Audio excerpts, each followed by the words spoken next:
Welcome, everybody, to the Netherkast. I am Cyborg, and I am joined, as always, by Temp, Razor, and Shad.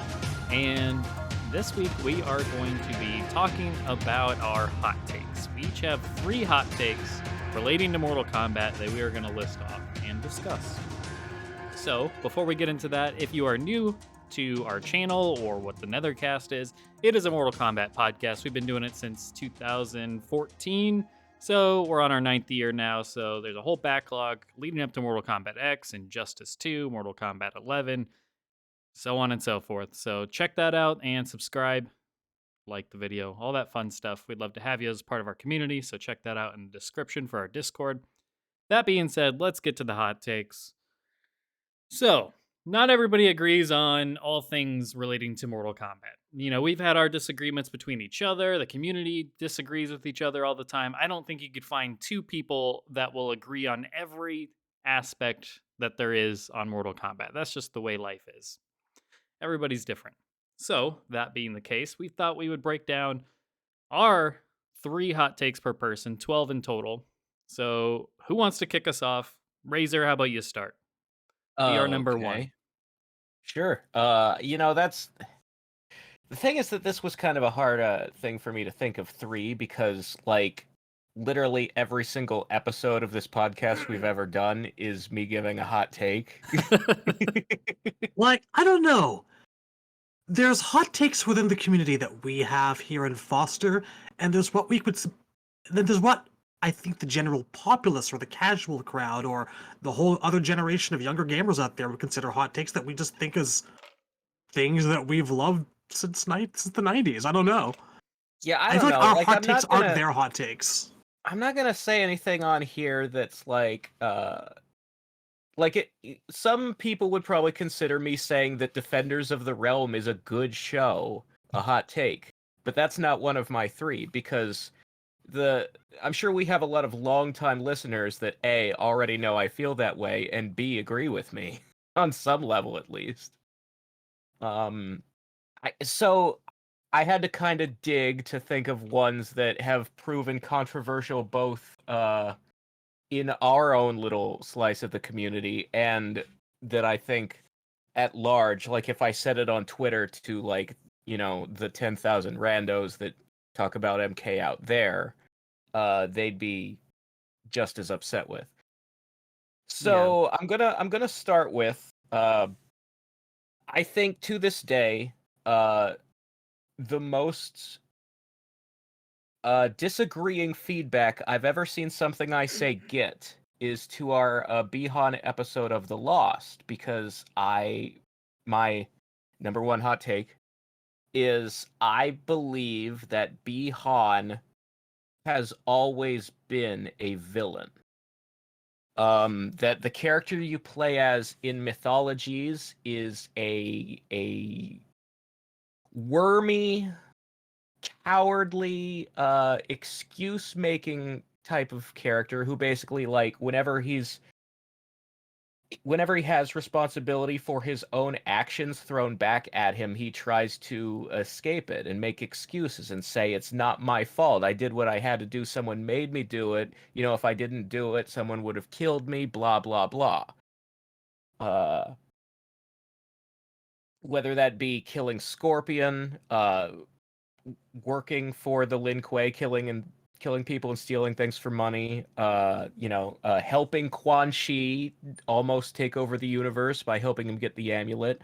At every step of the way, he's like, I had to, or I'm just trying to make a living, man. You know, he never accepts responsibility for wrongdoing. He never admits that what he's done is wrong. And the belief that some people hold that when he became Noob Saibot, that he's under some kind of magical corruption or mind control. The deception, when it was revealed that Noob Saibot is Bihan, was very explicit in saying it's not mind control. It's the only corruption is the natural one that comes with being a sinner, that he is corrupt because he was corrupt when he died. He was a corrupt person. Right. So it just the belief out there that some people have that it would be an interesting story avenue for him to be restored, for Kuai Liang to succeed in saving him and bringing him back from being Noob to being a Sub-Zero again, I've always said would not be an interesting avenue because it wouldn't change his personality, and then you'd be stuck with two Sub-Zeros, and that's a redundancy. Right. Yep. The same thing with not killing him in an Elseworlds or alternate timeline and having him not become Noob Saibot in the first place. Now you have two fucking Sub-Zeros. Except one of them acts like Noob Saibot. Why don't you just have Noob Saibot? Because then you've got the personality you're going to have either way and a second moveset. So that's my big hot take. Bihan is a bad guy. In mythologies, he's the protagonist, he's your character, but you're playing as a bad guy. There are video games out there, like the Hitman series, or, depending on your point of view, the Tenchu games, you're playing as a fucking a killer assassin. The PC games, Thief, those you're playing as a bad guy who steals things. The Assassin's Creed games, you're playing as a guy who kills people, and there are video games where you play as a bad guy. That doesn't make them not a bad guy. Right.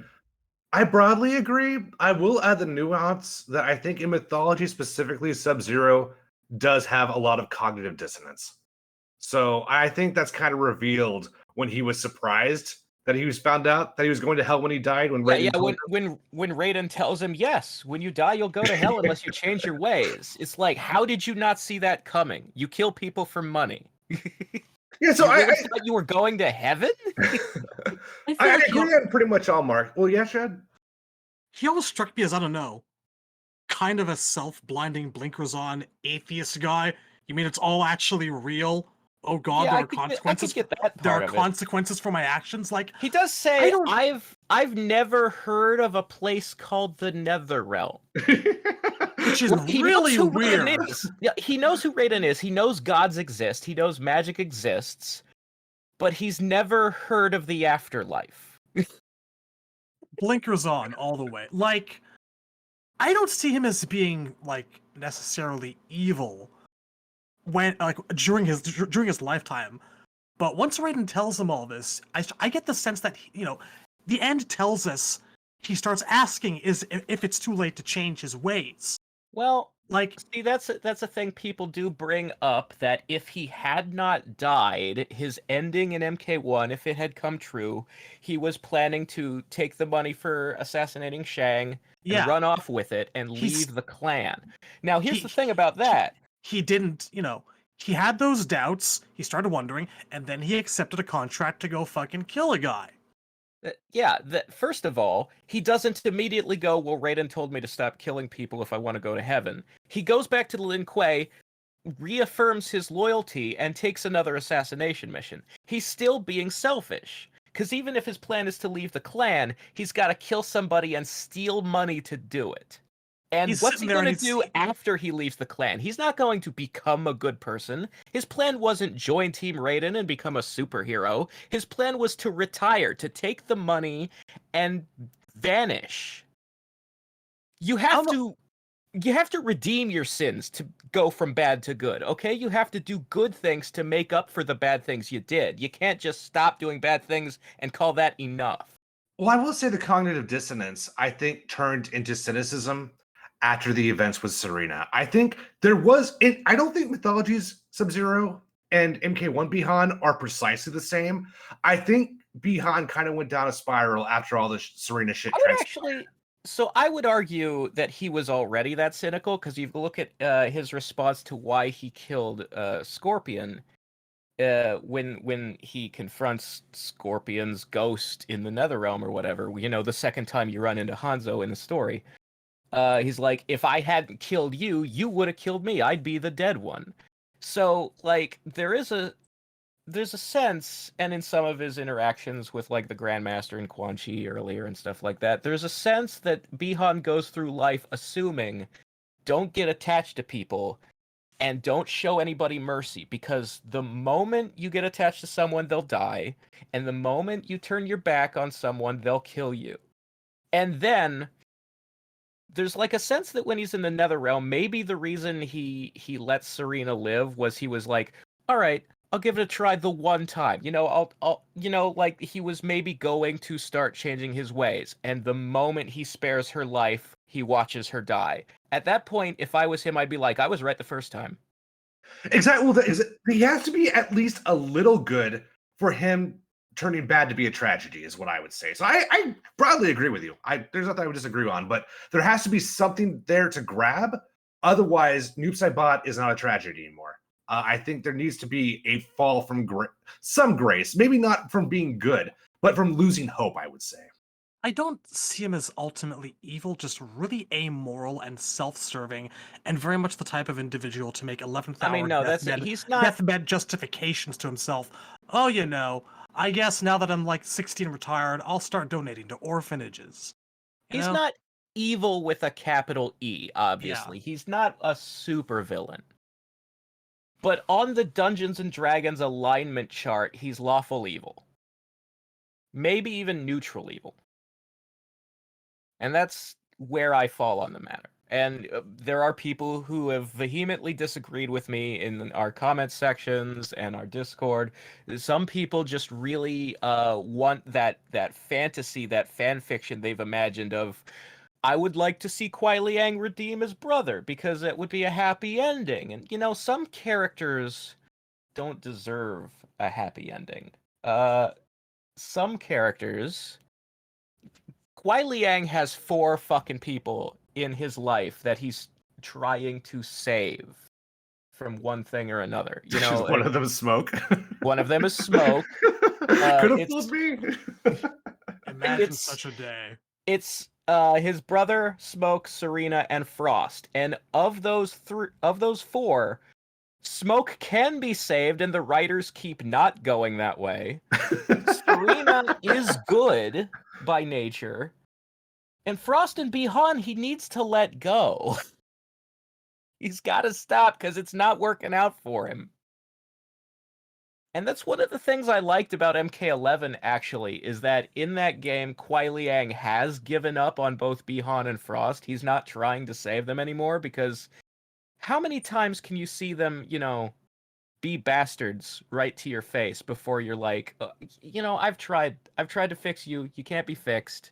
It's an abusive relationship. It's a textbook abusive relationship.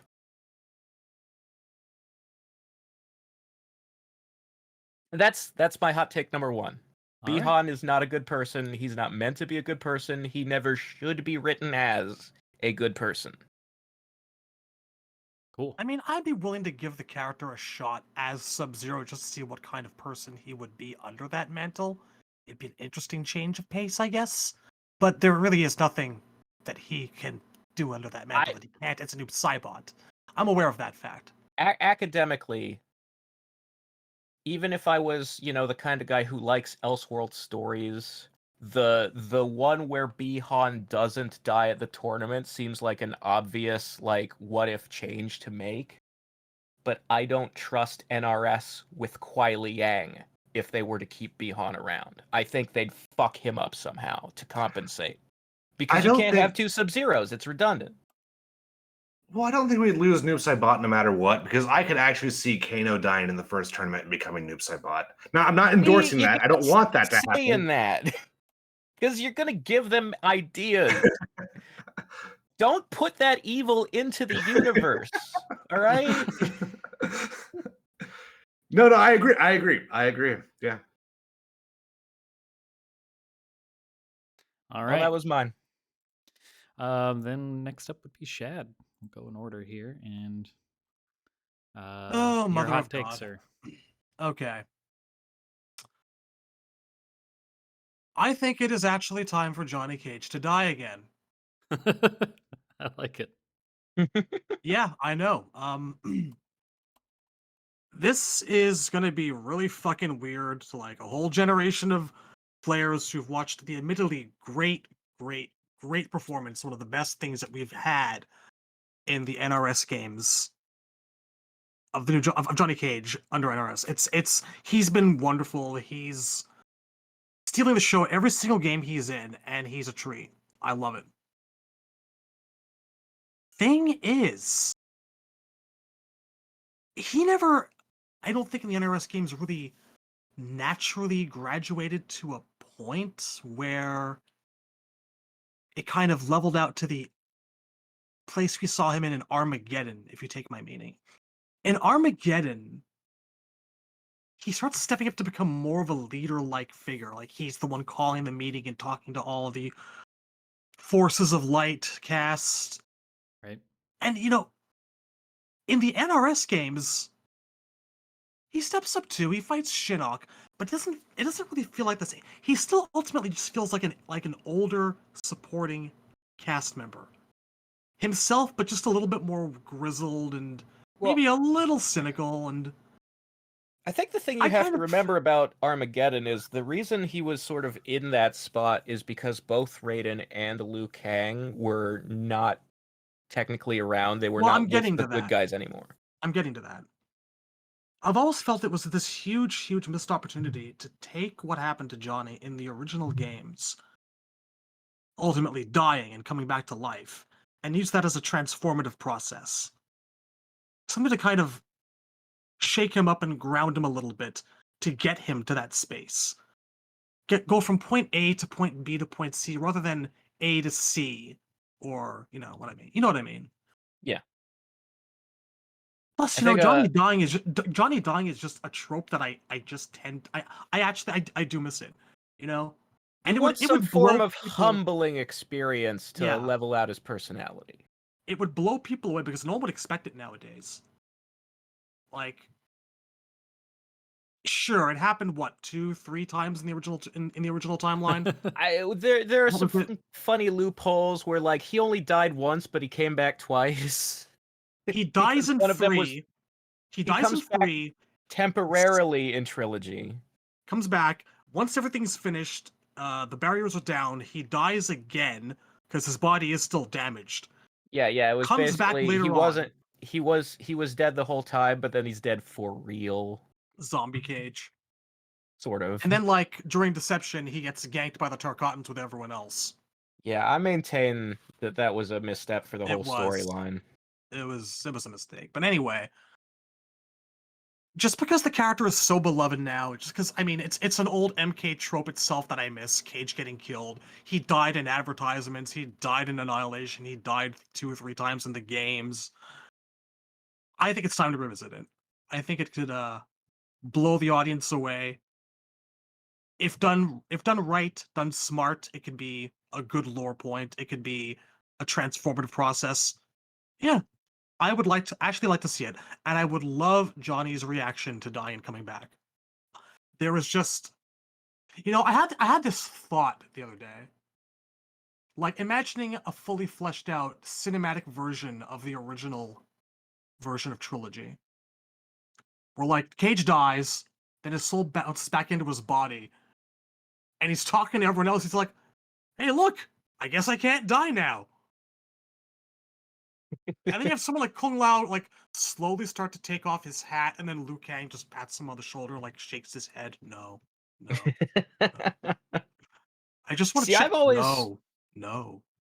I always wanted to see so if Johnny knows that when the invasion is over, he'll die for real, that he's on borrowed time, that he's only back temporarily, then right before Shao Kahn is defeated, there should be like a real emotional moment between him and Sonya where they actually get to say goodbye to each other.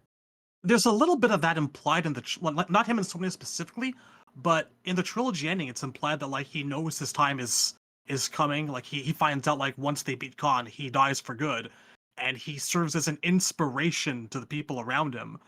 And yeah, that was what I figured should always have been the locus, the trigger for like Sonya really starting to see and feel something for this guy and him being taken seriously.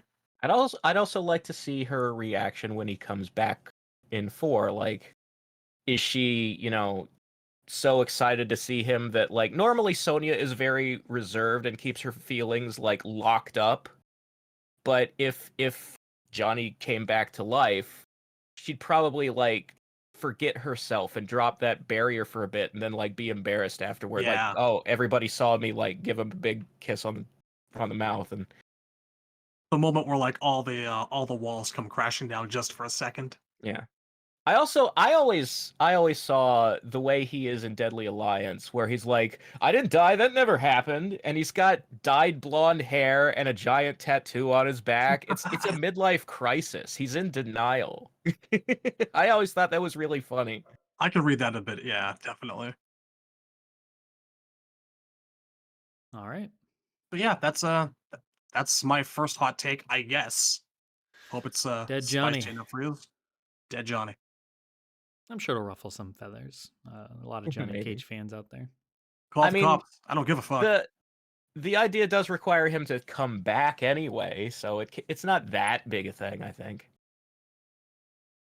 I mean, how many years of Mortal Kombat games have we had where someone dies and doesn't come back? You know, Zero. as much as they try through various plot devices, be it revenants, resurrections, everyone comes back. You know, Yeah. you can't tell the serious Mortal Kombat story where someone To dies this and day, never returns. my favorite one is they told us Shiva died in Deadly Alliance. They said she died in 3, and that's why we haven't seen her since. And then the only like cameo she has in Deception is a body lying on the ground in the Nether Realm. You can't even interact with her. Just to try to convince that someone actually died. That's all that was. That there is for. that is the closest we've ever gotten to a dead person staying dead. And even like she comes back in Armageddon, so it's not, but just the communication from the devs to the audience of yes, this one is dead and we're not using her and she's over here off to the side and we don't care, leave it. It's food for the Shiva retro, but we'll talk about that some other time. I've always liked to believe that she actually did stay dead and that she's working for Shinnok in that game, but we'll get to that at some point. Yeah, I mean Armageddon has its own explanations for most of the dead characters being in it, so. All right, Temp. All right, this one's somewhat twofold, but the main claim needs to be contextualized by the secondary claim. The secondary claim is I think people are unreasonably harsh on Mortal Kombat Armageddon, right? And that's on record. But contrast that with my primary claim, I think people are unreasonably forgiving on Mortal Kombat 4. And I think the problems with that game are objectively measurable. I think even though I love Fujin and Shinnok, I think Tanya was middle of the road and Jarek was straight up bad. I think visually the game doesn't look too great right now. I think Armageddon aged much better visually. I think as far as gameplay goes, I think there's great ideas in MK4, and I think you can actually make a case for the gameplay of MK4. Yeah, I think like micro short kicks, like those add what I've always wanted more of from NetherRealm games, which is more plus frames and more execution, right? I think there actually is a lot of combo creativity because even though there's a universal string system, you can use that with different specials. It brought in the special cancel into the Mortal Kombat franchise. So I think you could actually defend Mortal Kombat 4 from a gameplay perspective. But as a product, it has all the quality. It's not a literal reboot, but I think it is a soft reboot. And I was fine with that at the time because I was so burnt out on Mortal Kombat 3 characters and Trilogy and UMK and all the expansions. But once Deadly Alliance came around and I didn't get my favorite characters again, then the bitterness started to set in. And that's fine. That's subjective. But I think people coddle MK4. And that, I think, I don't know. That's fine if they hold MK Armageddon to that standard as well. But go on, yeah. I am one of the people you're probably referring to. I fucking love MK4.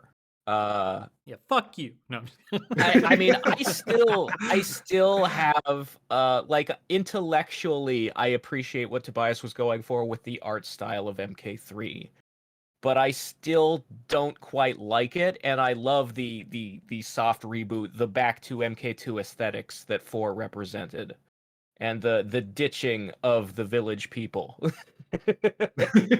I love the village people. Especially these days. You love the village. I see you. That's another thing you said. My characters didn't come back for a second time. Most of my characters are in MK4 and in Deadly Alliance.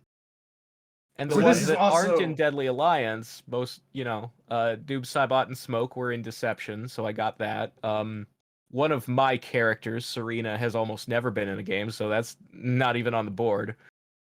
Why wasn't Serena in MK4 though?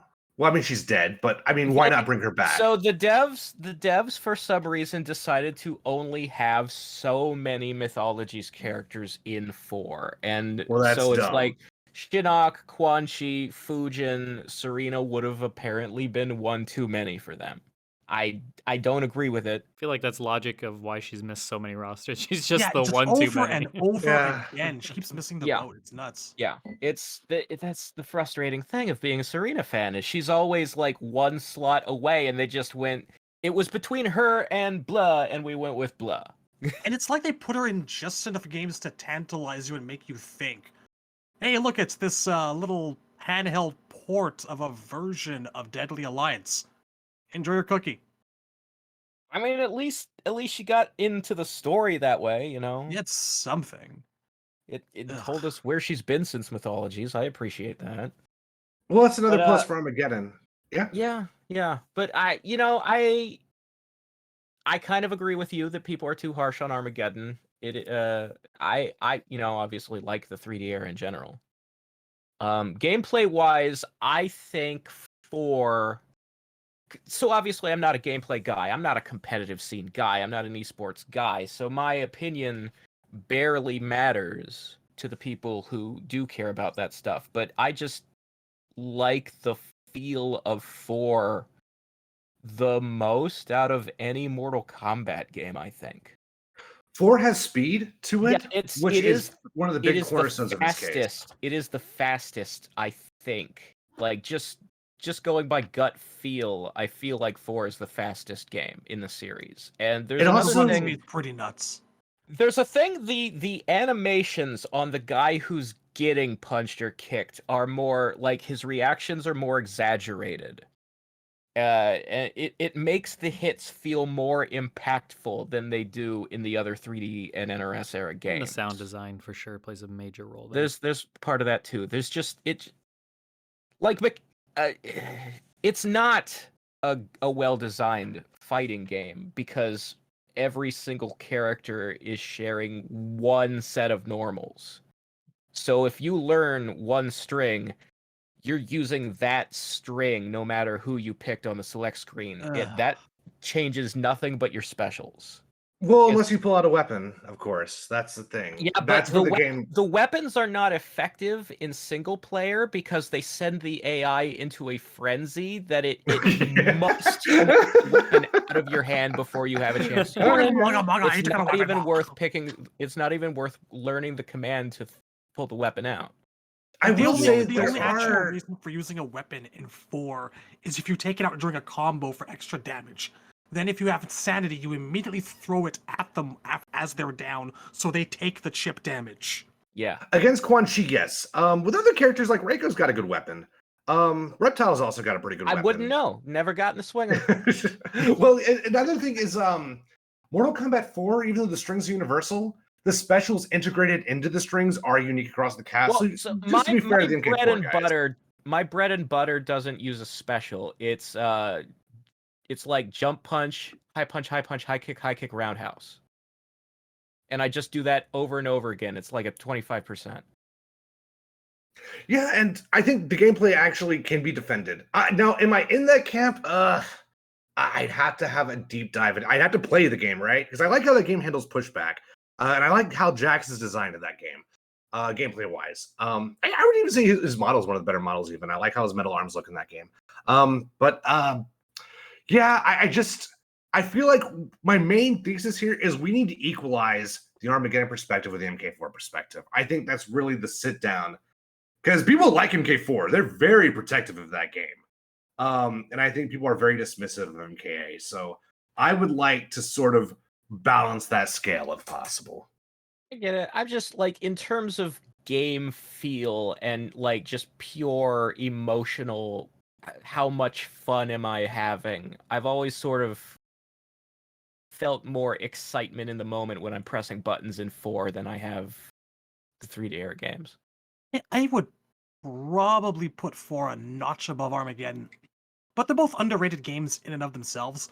Like, the major thing I can't stand about 4 is that previously aforementioned universal combo system, because the dial of combos in 3 for me adds so much personality to each character, you know? Yeah. Like, I do wish, like, I would rather have more, unique moves and stuff like the later games have, and even the game before it had. And I recognize that the graphics are getting pretty dated, although I do find them, like, sharper than the 3D era ones. There's like I don't know if it's like there's a like a blurriness or like a Vaseline on the lens There's a bit of quality a of the fog 3D on the era. 3D era games. Yeah, Yeah. But it doesn't pop. the other thing is, like, 4 did the thing I always advocate for with fatalities is stop making new ones, just bring the classics back. Like, almost every finishing move in 4 on a returning character is one of their like Sub-Zero has the spine rip and Scorpion has the toasty. Sonya's doing the kiss of death again. They're all just the ones I want to see from previous games, and they're not wasting a bunch of effort trying to imagine some 45 different ways you can bisect a body in 45 different camera angles. If I freeze him and then chop him in half, but then freeze the pieces and then kick the pieces up and then throw a javelin into the pieces. What am I doing Exactly. with I my don't life? need that shit. I just do the deep freeze and an uppercut. Shatter him in pieces and Yeah, do your win pose and let's get out of here. Let's go home. simple as. All right. So for my first one here, I was going to start off a little bit hot, so this is going to ruffle some feathers. But it's more of a. I thought Shad's comment was interesting about how a hot take is only hot within, like, you can have a hot take that's within a certain community or our Discord specifically, or the hardcore people, the casual people. Like, I mean, obviously there's different communities that feel different ways about things. So this is more probably targeted towards our community, but guest characters. God. Oh, So God. go ahead and prepare for this. Should I just go have a cigarette, man? I don't know. It's up to you, man. Anyways, guest Proceed. characters. Guest characters.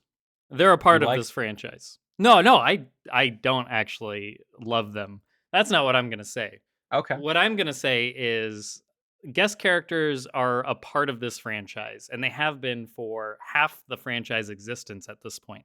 15 years, if you date back to MK versus DC. Because, I mean, that's kind of where it started, right? That's where we no longer were just in a Mortal Kombat world. We expanded upon to interact with other characters, and that's kind of that opening door. So 15 years, and the franchise is 30 years old. Or I guess a little bit older at this point now. That's where they traded integrity for the money that you get by having something famous in your game. Now, that being said, so that's obviously an opinion out in the community, very anti-guest character in terms of at least our community or even just the show, but you have people that are anti-guest characters. I've gone on record in the past saying I think they are overplayed in terms of way too many on the DLC roster. I'd prefer them dialed back to maybe like 2, and I think that's good.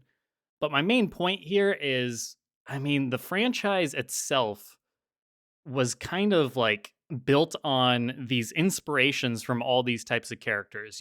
Going back to like Kano being inspired by Terminator and Raiden from I don't know the character from Big Trouble in Little China, but I think his name was just Lightning. there you go. And then Goro and Shang Tsung and so on and so forth. You get the idea. And Liu Kang, obviously Bruce Lee, and Johnny Cage originally going to be Jean-Claude Van Damme. Yeah. So there's so many characters throughout the trilogy era, especially, and I mean even in the 3D era, there was a lot of inspiration. Oh with yeah, the characters. like there was sort of like 3 and 4 less of it.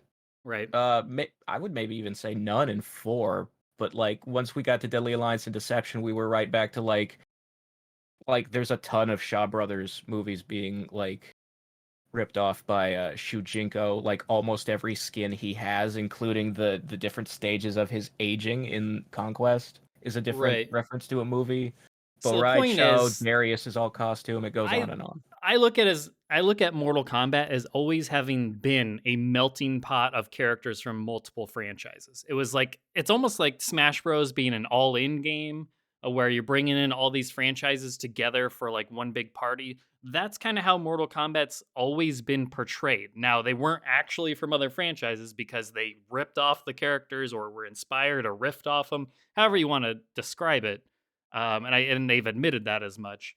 So from the onset, the series is kind of like taking the best of the best from all these different aspects and mixing all these different types of genres and archetypes together into one big battle, one big tournament. So from that alone, guest characters do not feel out of place. Now, my second point here is I don't think, like, if they could go back from the very start in the early 90s, when the franchise started, I bet you they would have absolutely killed to have guest characters a part of the series. Like, I don't look at it as like, oh, this is a WB thing, this is a NRS era thing. Now it has been obviously because that's when they were first introduced was at the end of Midway, leading into WB, and now it's just commonplace. Well, I have But seen The, I have the whole seen John notion of Tobias. I have seen John Tobias like comment in the past that he was sort of thankful they ended up not getting Jean-Claude Van Damme, right, because if they had Van Damme, then the game would be just a game about a celebrity. He would have right, been the main character, and it would have been like a one and done thing yeah, instead of creating a unique IP that Midway could own that would go on oh for yeah, sequel after sequel and be its own thing. They would have yeah, been stuck being the Jean-Claude Van Damme game. absolutely, yeah, I agree with that. Um, but yeah, just this idea, like I bet you if they could have had that capability earlier on in their franchise, they would do it because I fully believe they love using these characters in their games. I do not look at this as like a you have to use this character in your game to promote this franchise. Now there may be some push, some dealing and wheeling and dealing going on. I'm sure that plays into it like cross promotion and stuff. But like you when it comes to like can what's that? not, you can not tell me you honestly believe that Terminator was put into MK11 for any reason other than to promote the sixth fucking movie no one ever asked for. That is You that can't is the tell me thing that. with like You the can't even idea. you can't even put the fucking Terminator 2 outfit on him. There was Exactly. no That's the planning that problem. went into this. He was slapped in there as a fucking film advertisement, and that's all there is The to it. the idea of the Terminator in a Mortal Kombat game by itself would have been like a cool thing to do for some people, especially Ed Boon, who loves that movie. Right. The fact that the Terminator we got is clearly a commercial for Dark Fate ruins some of the Yeah. No, appeal. there's no argument there. Now, if going back to Shad's comment, can I tell you that it was done for any other reason other than cross promotion? I myself, in my opinion, think that was not the only reason. Now, to the point of why was there no Terminator 2 skin? Why was it just for Dark Fate? That's where the cross promotion comes into play. But in terms of do I think that they actually had a desire, an enjoyment, a love of the Terminator and jumped at the opportunity to put him in their franchise? Absolutely. I think they love having like the Predator, Alien, the horror characters. They wanted Ash. They got RoboCop, so on and so forth. Spawn. I think they absolutely are like kids in a candy store when it comes to being Probably able to Kratos too. design. Yeah, to design these characters in their franchise. They get to play with somebody else's toys, basically. So yeah, I absolutely am going to say that I think they really do enjoy using these characters. Now there is the promotion side. So like I said, it's a multifaceted thing. Is promotion part of it? Absolutely. I don't think that's even debatable. It's absolutely used as a promotional tool to cross promote other franchises, at least for some of the characters, maybe not all of them. But I do not think NRS's being, pushed into something that they don't themselves want. And I would say, like I said, my original point on all this, I fully expect that they would have loved to be able to do it sooner. I do want to mention before we get further into the conversation. So this is not unique to MK, and this is not even unique to modern gaming. Like, Well, no, the so first hold time... on. Okay. I got a list here. Soul right. Calibur, guest characters. Tekken, guest characters. KI, guest characters. Dead or Alive, guest characters. King of Fighters, guest characters. The old Marvel fighters like X-Men, Children of the Atom, guest character. Clay Fighter, guest character. Super Smash Bros. They've even gone beyond Nintendo franchises, guest characters. Samurai Showdown, guest characters. Injustice, guest characters, etc. And there's a bunch more, but those are like hitting the main ones. Right. Street Fighter, It is guest just characters. an escapable thing No, of no guest the characters in Street industry Fighter. now. No, I'm pretty No sure guest Street characters from Fighter. Street Fighter. Not 1, 2, Alpha, 3, or 4, or 5 had guest characters. 5 Not- had skins. That's about it. Skins, yes. No guest characters. The confusion here might be that Final Fight is canon to the Street Fighter universe. I think that's where the confusion is coming from. Well, yeah, that is Street the Fighter thing, like, 5, Akira Kazama. That is she's in the Street same Fighter universe. Same universe. Rival Same schools, universe, always has Rival been. Schools, Final Fight, and Street Fighter take place in the same universe. 'cause And Street Sakura Fighter was and the original Tekken are Rival in the same Schools. universe? No, they're Well, no, not. that's so Akuma in Tekken is a guest character. But Street that's Fighter Tekken. X Tekken. Well, I would- that's not fair. That's like saying Spider-Man is canon to Street Fighter. That you can't say. Well, that is a guest character. Like if a crossover game Either is way, technically a game just- where half the roster are guest But characters. it's I not just a listed- canonical game though. Guys, Well, I I'm just sorry, go on, listed. go Well, on. I'm just saying. I just listed off like the most popular fighting games throughout the years, and some of those guest characters were way back in the '90s. So it's not just a modern trend that this happened. Well, I mean, Soul Calibur have been The doing this for concept then years. did not mean the same thing that it does now. no, here's the thing though, because the feeling I had when I saw Yoda in Soul Calibur, this looks wrong, is the same way I feel about most, not all, but most guest characters in Mortal Kombat.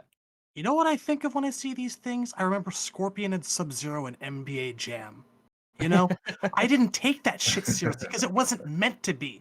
When you do something like RoboCop, I laugh at how stupid it is. Sure, fine, why not? And yeah, on the topic of RoboCop and Terminator, well, Alien, Predator. Yeah, I have no doubt that they do enjoy those characters and they do like putting them in. My question is, who asked for them? Who honestly, Millions of people. who honestly wanted RoboCop? Who wanted Rambo? All I Spawn, know what? is Spawn, I would have. not done talking. Okay, Spawn, okay. I had absolutely no problems with because I saw game after game after game of people asking for him. There And you you know go. what? To their credit, he's a character that comes from hell. Fine. Sure, he fits, quote unquote. So here's my problem with that is I saw people asking for Joker and I resented those people for asking for that particular character. And if you asked me what guests would you pick, RoboCop would have been on my list. I will say that, like, I saw a meme a few years ago where someone said MK11 is just Smash Brothers for your dad.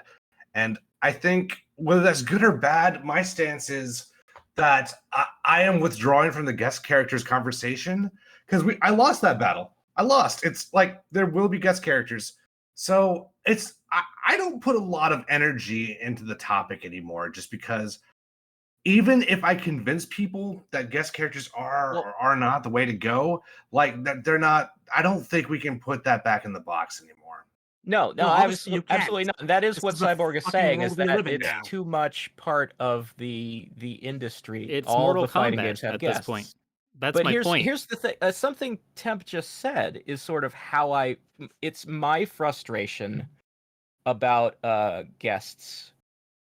About everything in this franchise, actually. The source of most of my hot takes is that there is a generation gap and a battle to being an MK fan now. There are boomers and zoomers to being an MK fan. when people say it's Smash Brothers for your dad, there's a disdain there where like these young kids haven't seen the movie RoboCop, and I want those kids off my fucking lawn. Mortal Kombat belonged to me before you were born. Oh, we'll get to that. That's one of my hot takes. That whole mentality there, but we'll not jump ahead. So to wrap up I was a bow, here first, and I'm not done with it yet. Get out of here, kids. I don't know that you aren't done with dead. it. You can have it when I'm dead, but I'm not yet. It's still mine. That's gonna be decades, sir. Hopefully, anyways. But yeah, to put a bow on it, since I wasn't fully done with making my point before, like I said, it's a hot take, so I fully expected the pushback. Yeah, so that's yeah, good. That's entertaining. That's what people want to hear.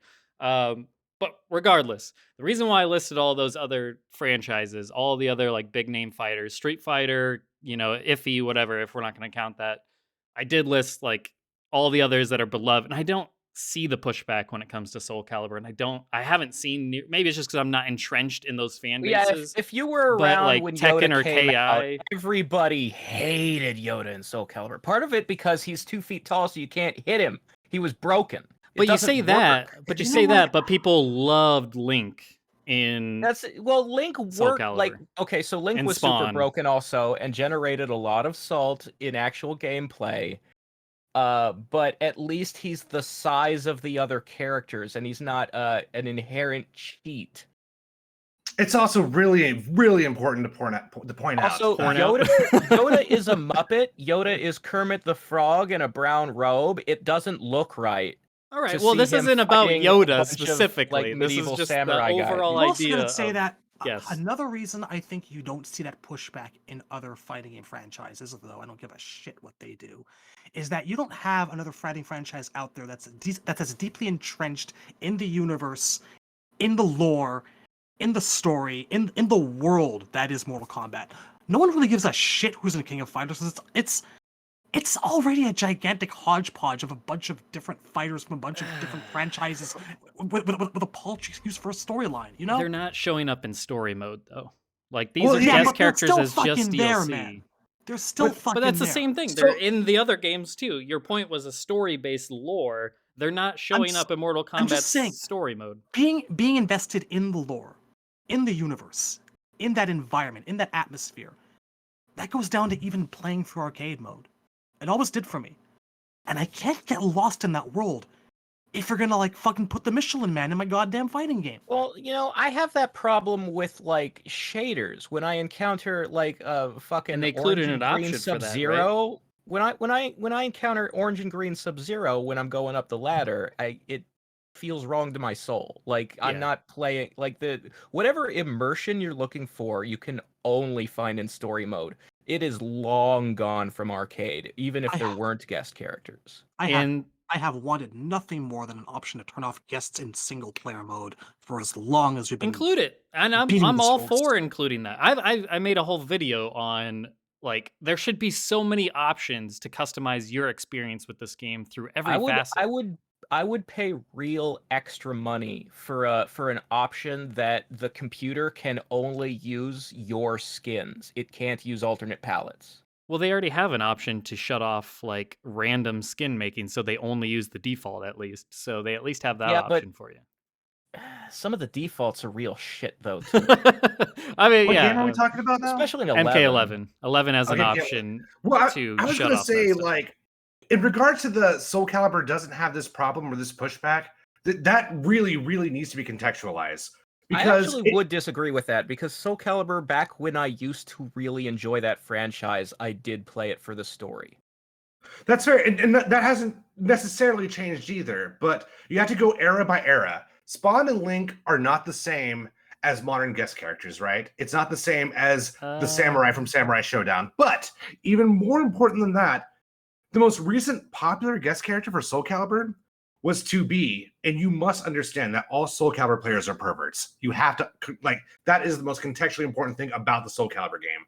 So, of course they're going to like that. They're not, a lot of them are not there for the story to begin with, and that goes double for DOA. So yeah, DOA fans are not going to complain when Mai Shironi shows up. Like, I can't pronounce her last name. Yeah, but the thing is, it's a different story. You're you're focusing in, and this is kind of going down the Yoda thing. We're focusing way too much on like a specific example of a character when that's never what this is about. I never said every character is equal to the other in terms of acceptance or Right. anything Well, like that. I think It's that's more about the just the idea in general of it goes back to I need my MK to be pure. And it's like, well, not only are we well beyond that obviously. point, but no other fighter, for the most part, really is that. And second of all, we're 15 years into this. Half of the franchise existence has included other characters from other universes.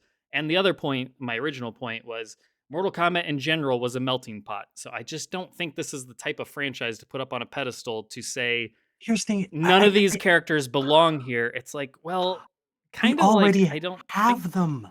Why do I need Terminator when I have Kano and Cyrax who are I composite? feel like the goalpost is also moving a lot here. Are we arguing whether the guest characters are good or whether they're inevitable? Because I feel like these are two separate points, right? Of course, And I know feel that like they're they're kind of inevitable. melting together. it's not my original point.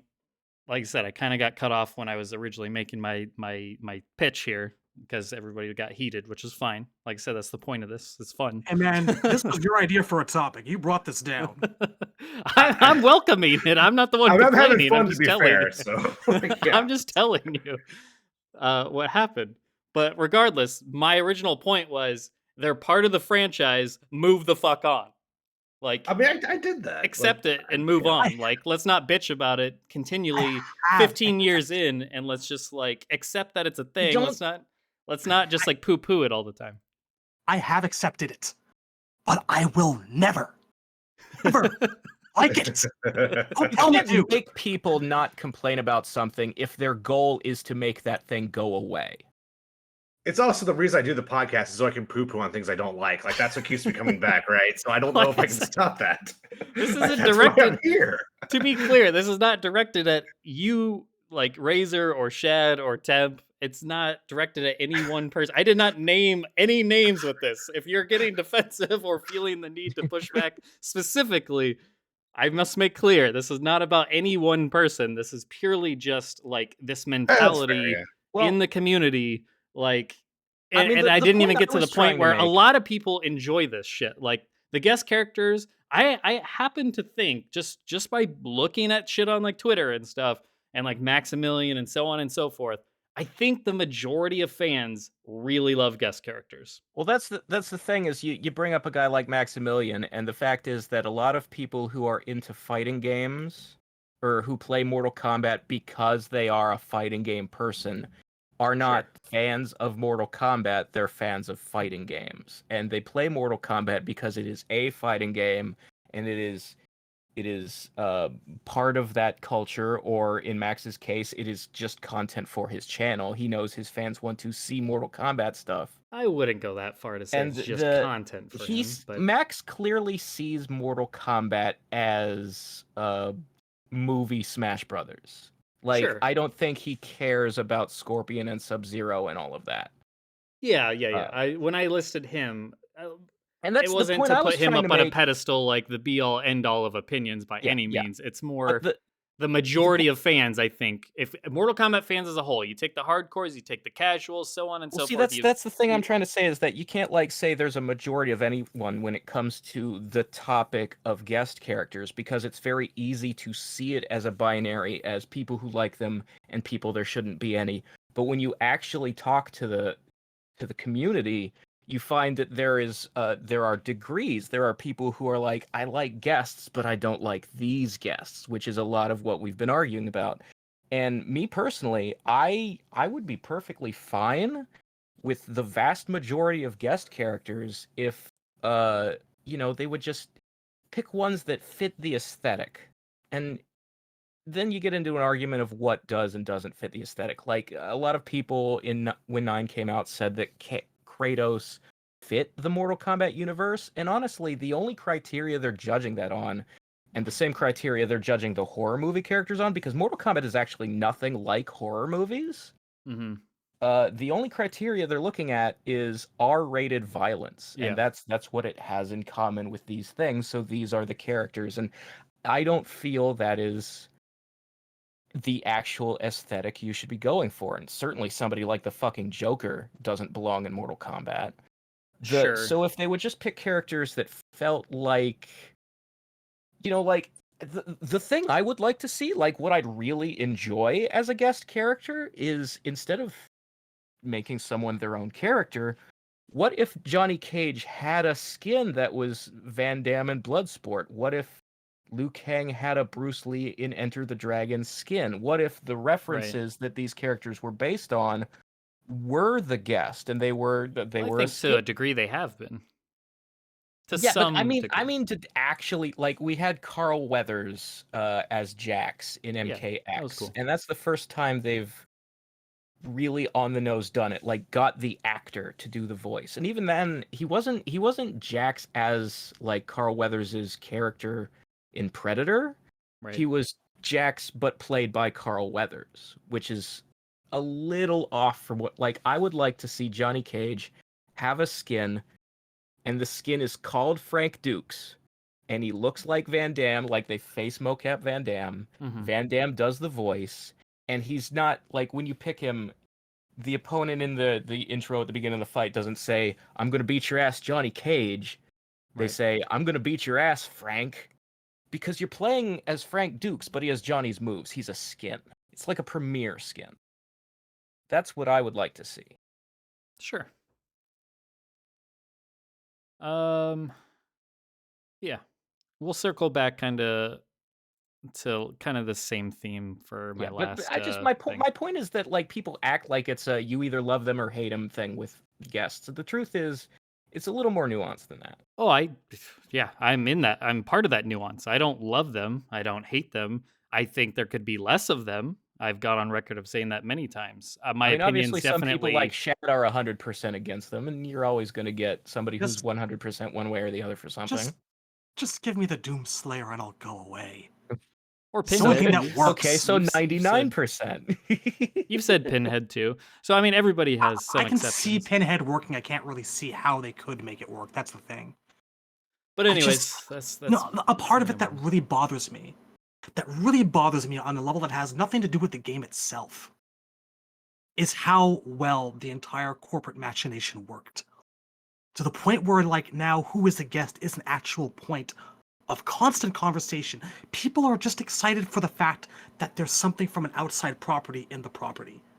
The whole Yeah. concept of guests has sold itself, and now every franchise is expected to be smashed, and the guy at GameStop wants to cut off Peter Parker's head. There's this fucking sublime idiocy to the whole thing that just makes me really I mean, honestly we're sad. seeing that a lot of places in media. Like, the most popular movies lately are ones that are crossovers. Like, Spider-Man: No Way Home is a good movie, but part of the reason it's a good movie, like, if that movie was just Tom Holland versus his own universe's Sinister Five or whatever, because there weren't six, they stopped at five for some reason. But if it was just that, even if you kept the Aunt May dying part, it still wouldn't be as good of a movie as it was because Toby and Andrew Garfield are in it. Well, I just want to say on like the why do people like have they I don't remember exactly how you worded it, Shad, but like the whole wanting to see Peter Parker die and so on. I don't think it's necessarily quite to that extent. Nobody's thinking that way. They just No, I just think like it's it. I fun feel to like put Spider-Man in Mortal Kombat. They're not thinking like I want to kill Spider-Man. It's like I want to play you as this never know, character. man. Or There's I some want. people out there. Well, yeah, you're gonna get the weird oddballs, but I think the ultimate thing, my No, I think that ultimate my like thing is reason why my biggest my biggest overarching thing is gonna be if people are enjoying guest characters and if that's become such like a prominent discussion point, if it makes people happy and people have fun with it and it's entertaining to them, if they're here like to me it's like who gives a fuck? Let them just have their I fun. Let can them have their happiness. I can see where Shad is coming from. That there is a slimy corporate like, Yeah, you but can that's the see. world in general. That's not gaming. That's Like everything is run by big corporations and money. yeah, but makers. it's and worse than MK. it used to be, and that does permeate. When it's in every aspect of your life, and then you see it in your video games too. It's just really depressing, and you get That's sick it. of Like it. MK was where I went to get away from the world. Part of this is also, growing up and, learning about how all the companies in gaming, spheres really worked, but it was like a haven to me. And my own experiences in the gaming world and this whole guest situation just, it makes it no longer that safe space for me. I know, Shad, and cry it's more. the same as like the microtransactions and the currencies and stories of abuse behind the scenes. Like, I feel the same way about some guests that I do every time I see a picture of Sean Himmerich's face and I remember the stories of what he did to interns, and that's you can't. Sean still works there. We It's still a don't know part that of the for a franchise. fact. You're gonna tell me you don't believe those stories? I'm not saying I don't believe them. I'm saying like it's not a matter of I think they're fake. It's the matter of like I you just anybody can make accusations like that. Like it's not as black and white as it's either real or it's fake. It's that there's more sides to stories and there's just something as Well, like anybody can make an accusation. Like it's not discrediting somebody or like Well, blaming the I'm pretty sure victim. Sean Himmerick can't- doesn't actually do cocaine. That's probably not true. See, well, this is But- my point. This is my, and this is going to get into my him third screaming hot at take. So maybe we should interns just because get into a that. leak got out. So I believe, like, I can't change the fact that I feel gross when I look at him. I mean, that's fine. You can feel however you want to feel. I'm certainly not trying to like imply you shouldn't feel however you feel. My point is like, when you're bringing it up here and like making it such a point to like bring up in a guest character thing and like all those accusations I'm just as saying if they're it's just facts, it's all like these at that point- aspects of the real world and how the sausage is made and how gross late stage capitalism is. yeah, It's the all world it's all sucks, different but flavors of the same thing. it's easy to focus on that negative shit, but there's so many other positive things you can focus on too. So I feel like you can look at the guest characters as just pure promotional tactics. That's perfectly fine, but I just don't think that's like 100%. You don't. It doesn't have to be that way. It doesn't have to. You don't have to look at Sure, the but it's Terminator also- or it's al- RoboCop like as you pure said, like we're trying one to of the promote things our you said- upcoming movie. You It's can not- also I mean- look at them as purely also from a fun standpoint of like, hey, these are characters I love, and people are enjoying them. They're playing them. They're having a good time. Like most people, I don't feel like get bogged down by Yeah, but the other negative people's aspects. happiness doesn't do much for me. Well, I care about like I might- everybody as a whole. Listen, Like, I not might just be able to myself. feel the I same care way about Terminator. me. I might be able to feel the same way about Terminator, like you're suggesting, if the character's primary skin and mannerisms weren't those of a certain character in Terminator Dark Fate, if it weren't Old Arnold. Sure, If they that I took agree the with. most iconic version of the character, the T2 Yeah. version, and made that the basis on which to build the character's appearance. Sure, You know what maybe would- I could. you know what but would've it's helped? not. It If they isn't. hadn't already given Jax the grenade launcher so that Arnie could have it, because that's a big part of T2, but they'd already done that, so it was too late. I mean, I don't know, man. I feel like it's best just to withdraw from the topic altogether because I'm not going to change my mind on this pretty much ever. And I said before the podcast, the whole joke behind Mike Boon is that we can and will say whatever we want, but there's another side to that too, where the Mike Boon thing is just a concession where it's just like I'm out of the conversation on guest characters. I don't think I have anything new to say on the guest character topic. That's fine, but that's almost like saying I'm closed-minded on this topic. I'm willing to admit that, so no thanks. If someone wants to make a case, I'll always hear it, but they got to make a case that I think is fundamentally correct. I have not seen it done. I have not seen a case where guest characters don't hurt the lore because I think they overall hurt the aesthetic of the game.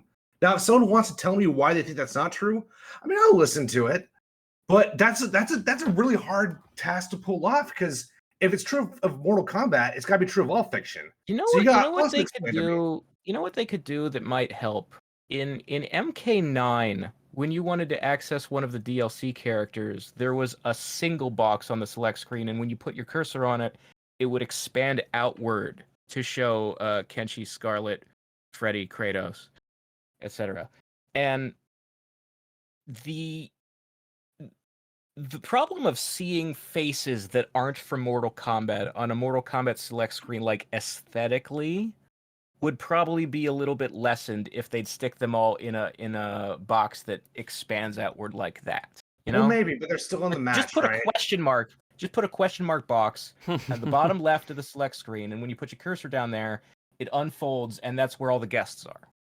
Well, I think the moment I go into ranked, that solution no longer works, right? So for me, I'm still stuck in that case. But I think even then, they would have to make the case that putting Dumbledore in Lord of the Rings is not incoherent with the aesthetic. If they can't make that case, they're not going to be able to make that case with anything. I mean, again, I feel the same way, like running into Joker in an arcade ladder or in ranked. You know, running into a guest character in the wild doesn't feel any different to me from running into somebody who picked Piss Yellow Sub-Zero. It's the same thing. It's the same thing. You can, even if there were no guest characters, you can't run away from encountering the guy who doesn't look right, because some asshole is going to pick Piss Yellow Sub-Zero. I feel personally attacked right now. Yeah, I know you're an asshole. As far as as far as the like, you haven't heard that case made. All I'm going to say on that is, I mean, you can lead a horse to water, but you can't force it to drink. Like, if someone makes a you good come faith off argument, I'll you listen come to off it. already like super close-minded on the topic. So I feel like I'd have to make like a 30-page theory with, like, you know, hours upon hours upon hours of research. But I think at the end of the day, it's not going to make a difference because you already planted your flag. I'm just saying. Show me where I'm wrong. If someone show me where I'm incorrect, then I'll listen. But I haven't seen anyone do that. I have not seen anyone say that you can put a fictional character in a separate fiction and not harm the aesthetic. I've never seen anyone successfully make that case. But I'll listen. I'll always listen. Like, if someone. This is coming from the guy who plays the Piss Yellow Sub-Zero. So there's a hypocrisy. That's all I'm saying. Sub-Zero, in theory, could wear Piss Yellow. At least it's logically possible. It's not logically possible. No, see, now you're making excuses. It's bullshit. All right. No, Razor. no. This is a good faith argument. This fucking Injustice skin that I have seen this screenshot of you playing for 6 years now. No, I'm not going to listen to any more of this. See, that's closed-mindedness. The fact that you won't look at Piss Sub-Zero and think Sub-Zero would maybe wear this outfit. No, he fucking wouldn't. All right. Did you ever see Ryu in a red gi?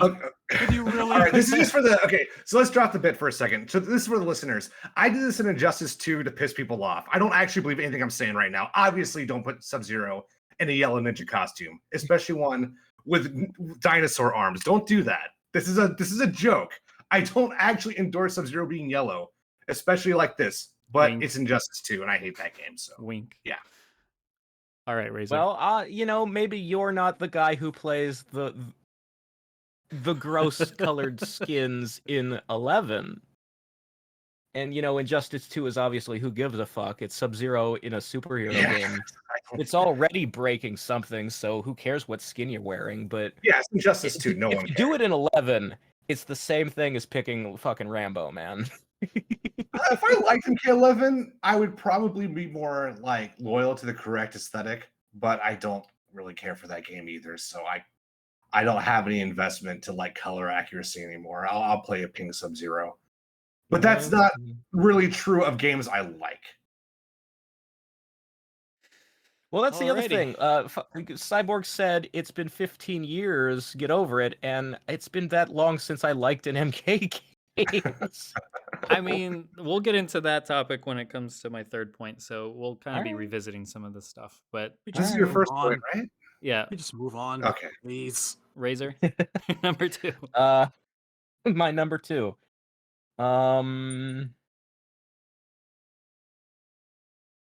Okay. So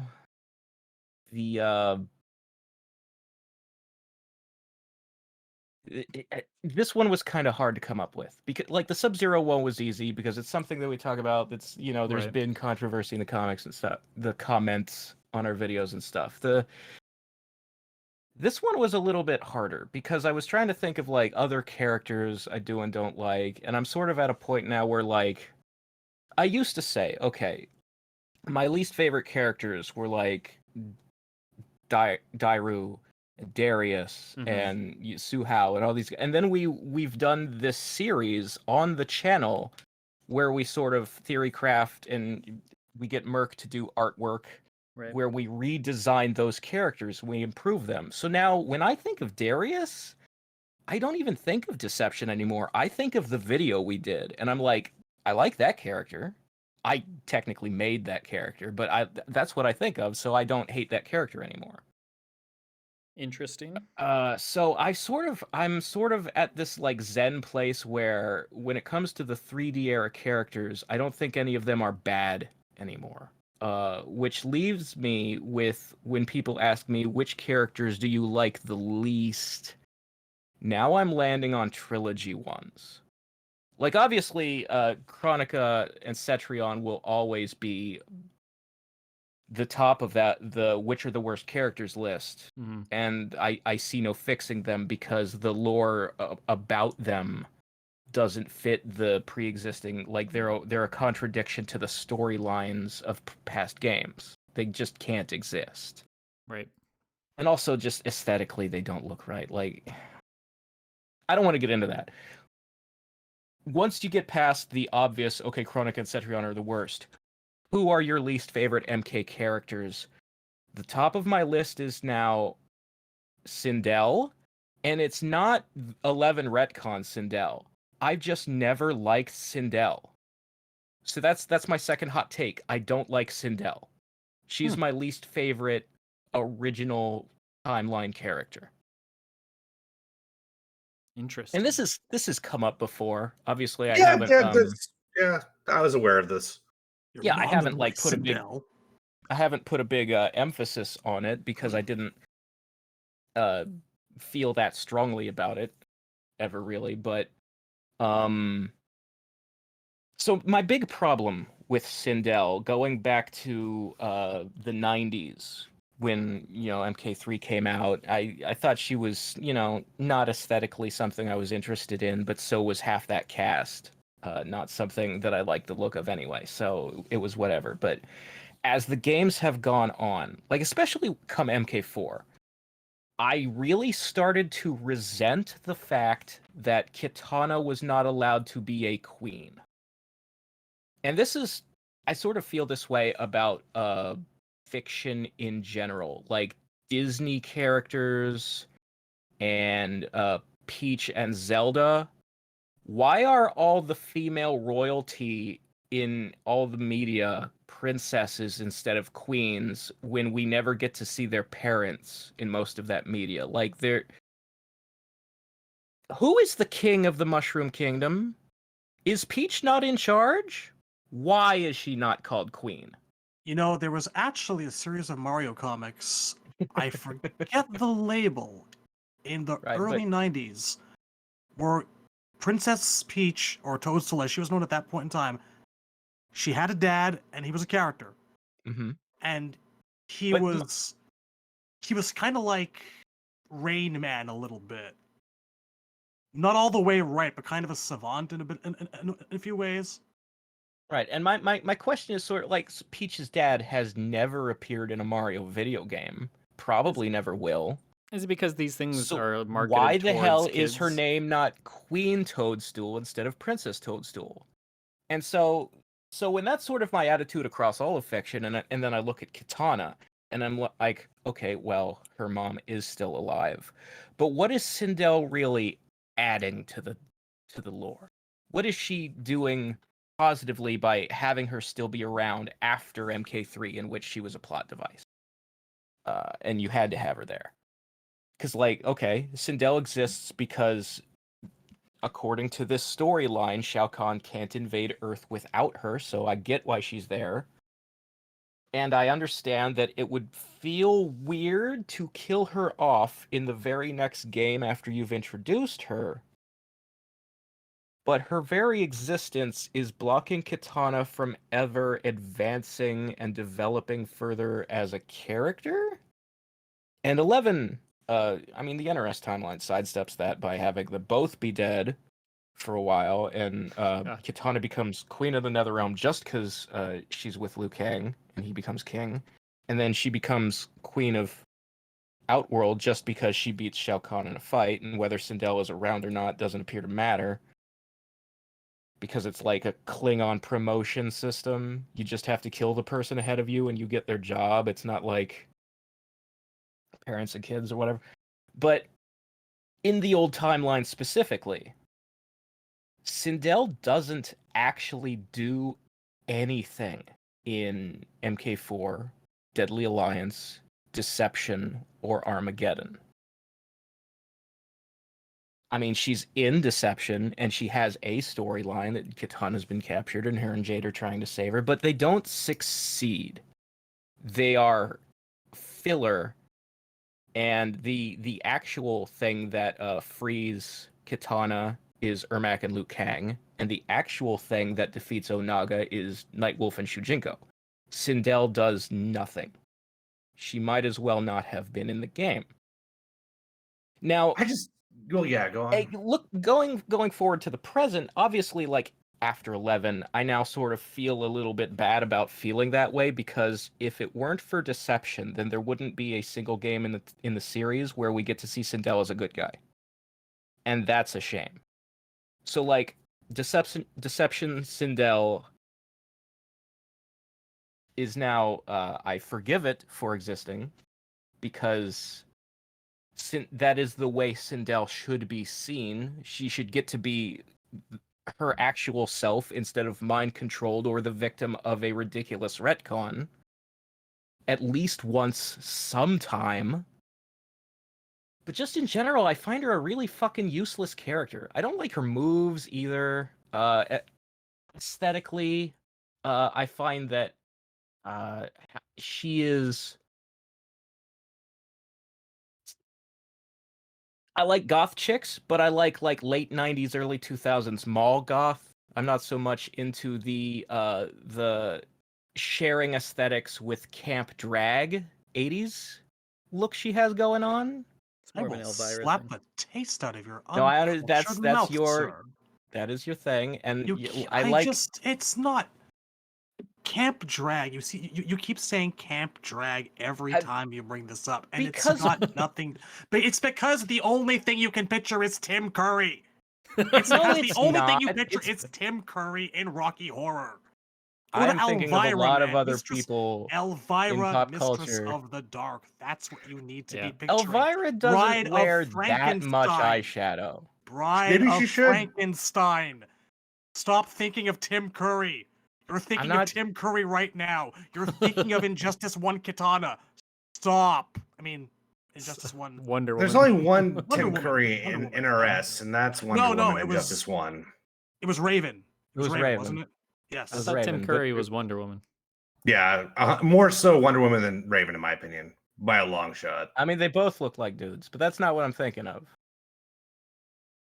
But just to add, I honestly don't have a whole lot to say. I do love the gameplay, so that's a big aspect. But I like the archetype of the penitent mother.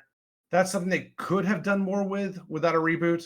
But I like all the deception stuff. If they had done more with Sindel in the 3D era to justify her continued existence, but that's sort of my problem, is that they didn't. I'm okay with that, though. I don't want a character's value to boil down to plot utility.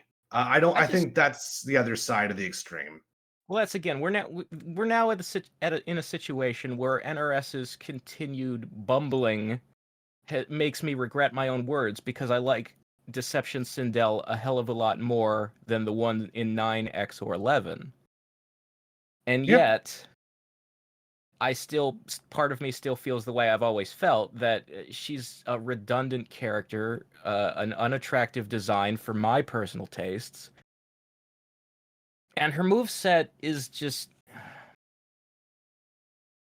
I don't know. There's like, some of it is tied together by the Banshee theme, and some of it feels like a random collection of stuff that doesn't quite go together so well. And I've always been frustrated by the way flying characters, gameplay-wise, are expressed, where you're just sort of hanging in the air, and you can maybe move forward, you can maybe move back, you could maybe do some kind of dive attack, but you can't just freely do combos and have the range of motion and attacks that you have on the ground, which makes flying a liability compared to standing on the ground.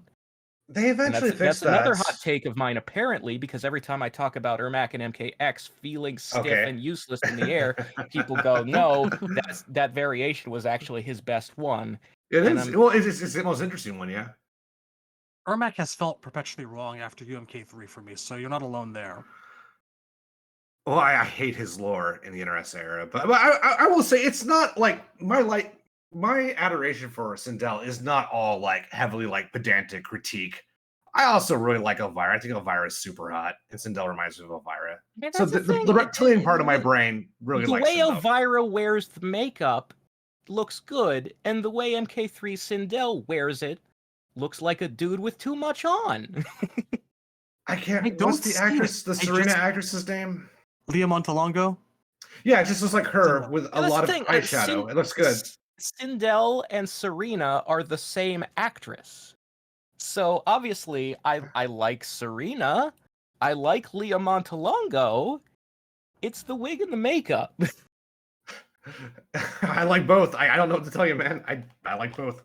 All I'm gonna say is I don't object, or I don't actually disagree with much of what you're saying in terms of how much justification she has to actually being around during the storyline. And point in fact, I actually think that one of the reasons that the 11 retcon happened is that they don't know what to do with good Sindel.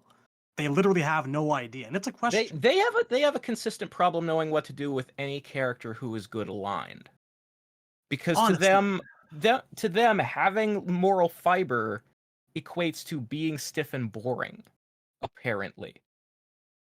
As far as gameplay goes, I've never had much of a problem, although Flight was pretty much borderline useless in MK3. I am a big fan of the Scream, the aerial and ground fireballs. She could stand to have a lot more to do with her hair, I think. It's still untapped areas. It's still untapped potential. I think that's a graphical concern. It's really hard to Yeah. make the hair look good. Like, the most interesting thing that they pulled off with her 11 is making her into Dr. Octopus in the background shot. That's about it. You know, I will say, Yeah, like, as much obviously as much as I the- do like Sindel, I find it hard to disagree with a lot of what you're saying. the makeup is subdued in 11 compared to normal, and I actually think she was fairly attractive in that game. Like, honestly, the worst look for Sindel was the naked Sindel in 9 story mode. Like, if the thing is, when you're bringing someone back from a skeleton, you can make them any age you want them to be. So why did Quan Chi stop at wrinkly grandma? Fuck with Noob Saibot's head. Fuck with mine too. She's also a Deedian, so there's no reason she should look that bad, in my opinion. She should still have some youthfulness and Yeah, keep the I gray. also think it's like a weird cartoonish thing. So Leah Montalongo, not terribly endowed on her upper body. In MK3, Sindel was fairly flat-chested. Let's just say it what it is.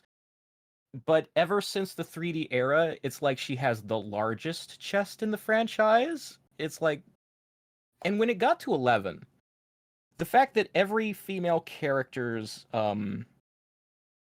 body was, I don't even know how to describe it. They all look like any attractive features were as dulled as they could be. And it's not like I'm looking for that in like a Soul Calibur or Dead or Alive sense. Like, I think like the chests in 9 were way too big and that kind of thing. Like, I think that they should have like reasonably shaped bodies, but they should still have the proportions of women. And some of the characters, like Kitana, kind of looks like a dude from the neck down in 11. Her ass is concave. Like, there's some Concave fucked chicks up out there. stuff going on. There's just some really weird, like, it's almost like somebody resented sex appeal and went out of their way to make them like if sex appeal was a slider, they deliberately put it past 0 into the negatives on a lot of the characters. It's a pendulum. But It's just then- like anything. But then they gave the most like curvaceous bodies to Cetrion and Sindel. So it's like nobody's allowed to be attracted to these characters Accept people who have the same fetish I have. MILF lovers ahoy. And it creeps me out. There's something weird going on there. All right. So I'm looking at a picture of MK3 Sindel right now, Lien costume that I've put in the chat. Mhm. There's a couple of angles there where you can just really see how ill-fitting that wig is. Maybe that's it. Maybe that's bothering you at a subliminal level, how weird that wig fits. I Yeah, there's a mean, lot of cheap it's not- props back then. It's really bad, honestly. There's not a lot of MK3 or 2 props I'd even honestly say that about. They managed to make everything look pretty passable, but maybe that's what's doing it to you. no, it's all the I eyeshadow mean, reminds me of like Divine, you know? You're saying Tim Curry, but I can name like 3 drag queens I know off the top of my head from just pop culture. I think you need to listen to more Susie and the Banshees, dude. I really think you do. I mean, I know the answer to Race's question. I know why they're doing that. It's a lot of postmodern philosophy. It's all about it's about Yeah. dismantling normativities and how Yeah, I ideals get being that. toxic. I I know get what's that, and going that's on. I don't enjoy people like forcing their own beliefs into like the art style of a fighting game. It doesn't belong. Like I said, I agree. it's a I pendulum. 100% agree. It's a pendulum. They were in one extreme, and just when anytime that happens, instead of just course correcting to a happy medium, it's always pendulum swings the opposite extreme. That's just Yeah, how it like goes. We'll eventually get to a middle, hopefully. it's not that they did that creeps me out. It's that they did that except Cetrion and Sindel. And I can tell when somebody's putting their own fetish in a video game, man. And it's the hypocrisy that bothers me. Yeah. All right. Shad, number dose for you, sir. Okay. Weird one here. Probably something that a lot of folks outside this place aren't really even familiar with.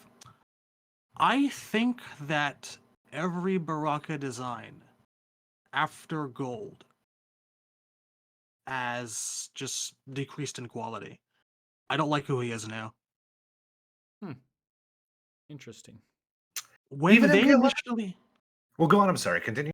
No, here's the thing.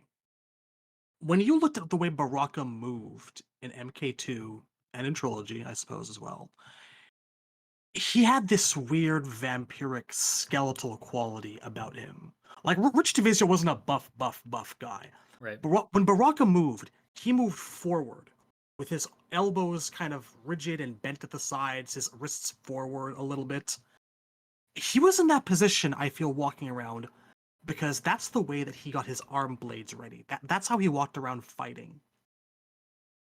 When they built that mask, the second time around, after the initial one failed, they specifically and explicitly went out of their way to paint the Lee press-on nails that they used for teeth silver. Not bone. Silver. Same as his blades.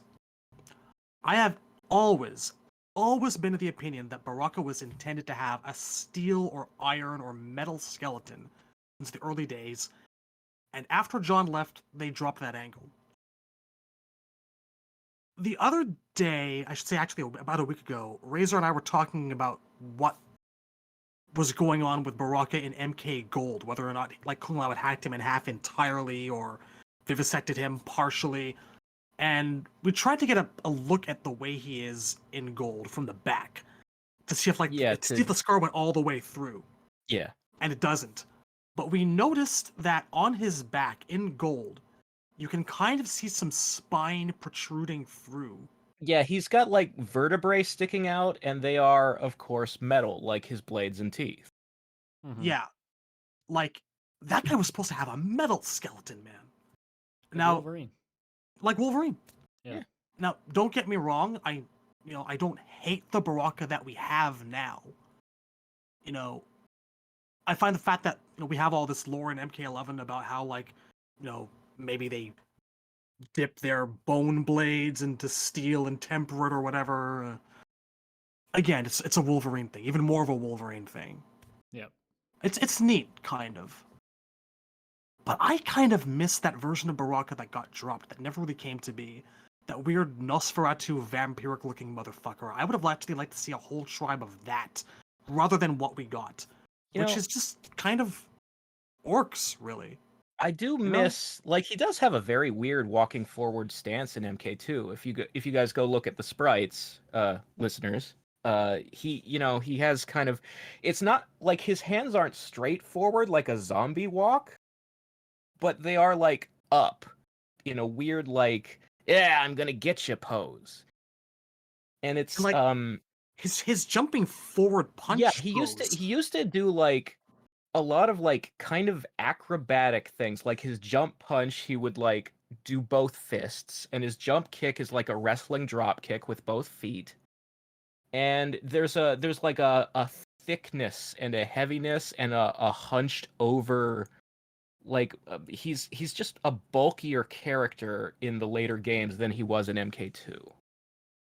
Yeah, he's Yeah. more normalized. He's just Which is weird because Tarkatans in general have always been portrayed as very like scrawny, kind of lengthy.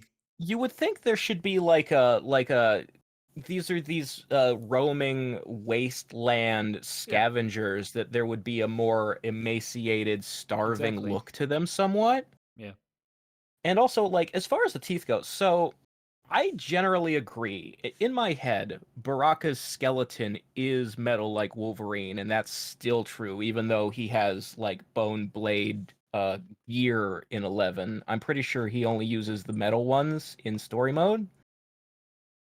So as far as I'm concerned, he has metal bones. It's just that teeth aren't necessarily made out of bone. You know, like there's tooth enamel. And even like if you look at some of the Terminator movies, like starting with T2, the teeth were sometimes not metal on the T800 endoskeleton. So I'm sort of used to seeing like an all metal thing still have teeth that look like tooth. So I'm okay with that. Funny.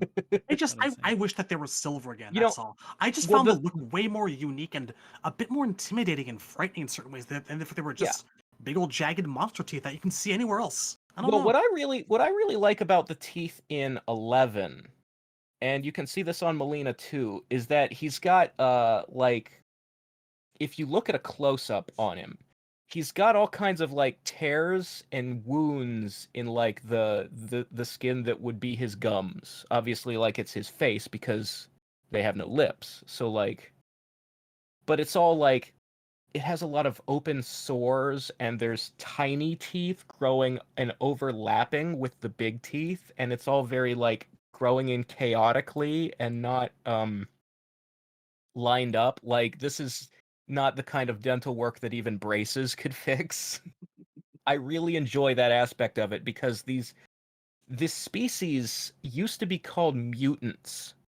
They're supposed to not be quite natural, you know? They're supposed to be something wrong. They're supposed to be like abominations.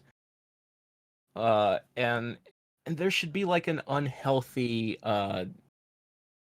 look to them where things aren't growing in right and they're in random places. And as far as making them look scarier and creepier, the thing that has bothered me, and you said that you thought Baraka hasn't looked right since after Gold. I think Gold was the first time he didn't look right, because the thing that bothers me the most are the eyes.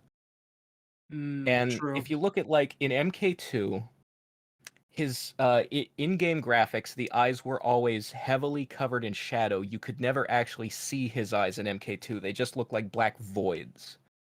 And in Tobias's artwork and the official MK2 comic, Baraka had solid red eyes. So the fact that they switched in Gold and every game after to these like glowing yellow or orange cat eyes with visible slit pupils, I find really distracting, and it really disrupts the look of the rest of his face. Also made him kind of dirty in deception. Yeah. If they were just like glassy black, or like if you could see a hint of red in them, like Goro and Shiva have in the newer games, where they try to have the red eyes but have more detail too. There's like a Gambit thing going on where it's black with red in it. If you did that with Baraka, And if you kept Aleva did in his win poses have a lot of shadow contrast over his face that would that really made his eyes look creepier. So if you just combine those two things, the heavy shadow with glassy black and red eyes, I think Baraka would be a lot closer to looking proper. And to looking really, really scary and not just like a bald man with bad teeth. Which is kind of what he comes across as these days. It's the Raiden problem, right? Like, so many tiny little details got lost because it's impossible to portray that sense of mystery, of shadowing, of shading with 3D models. Like, we'll never have like mysterious Raiden with pupils peeking out from the darkness under his hat ever again. Yeah. Sadly. You know, on a similar topic, it really fucking bugs me when they do the hat that has the gaps in it so the light comes through. I hate those Raiden hats. It's like that's his primary hat in X. Please stop doing that.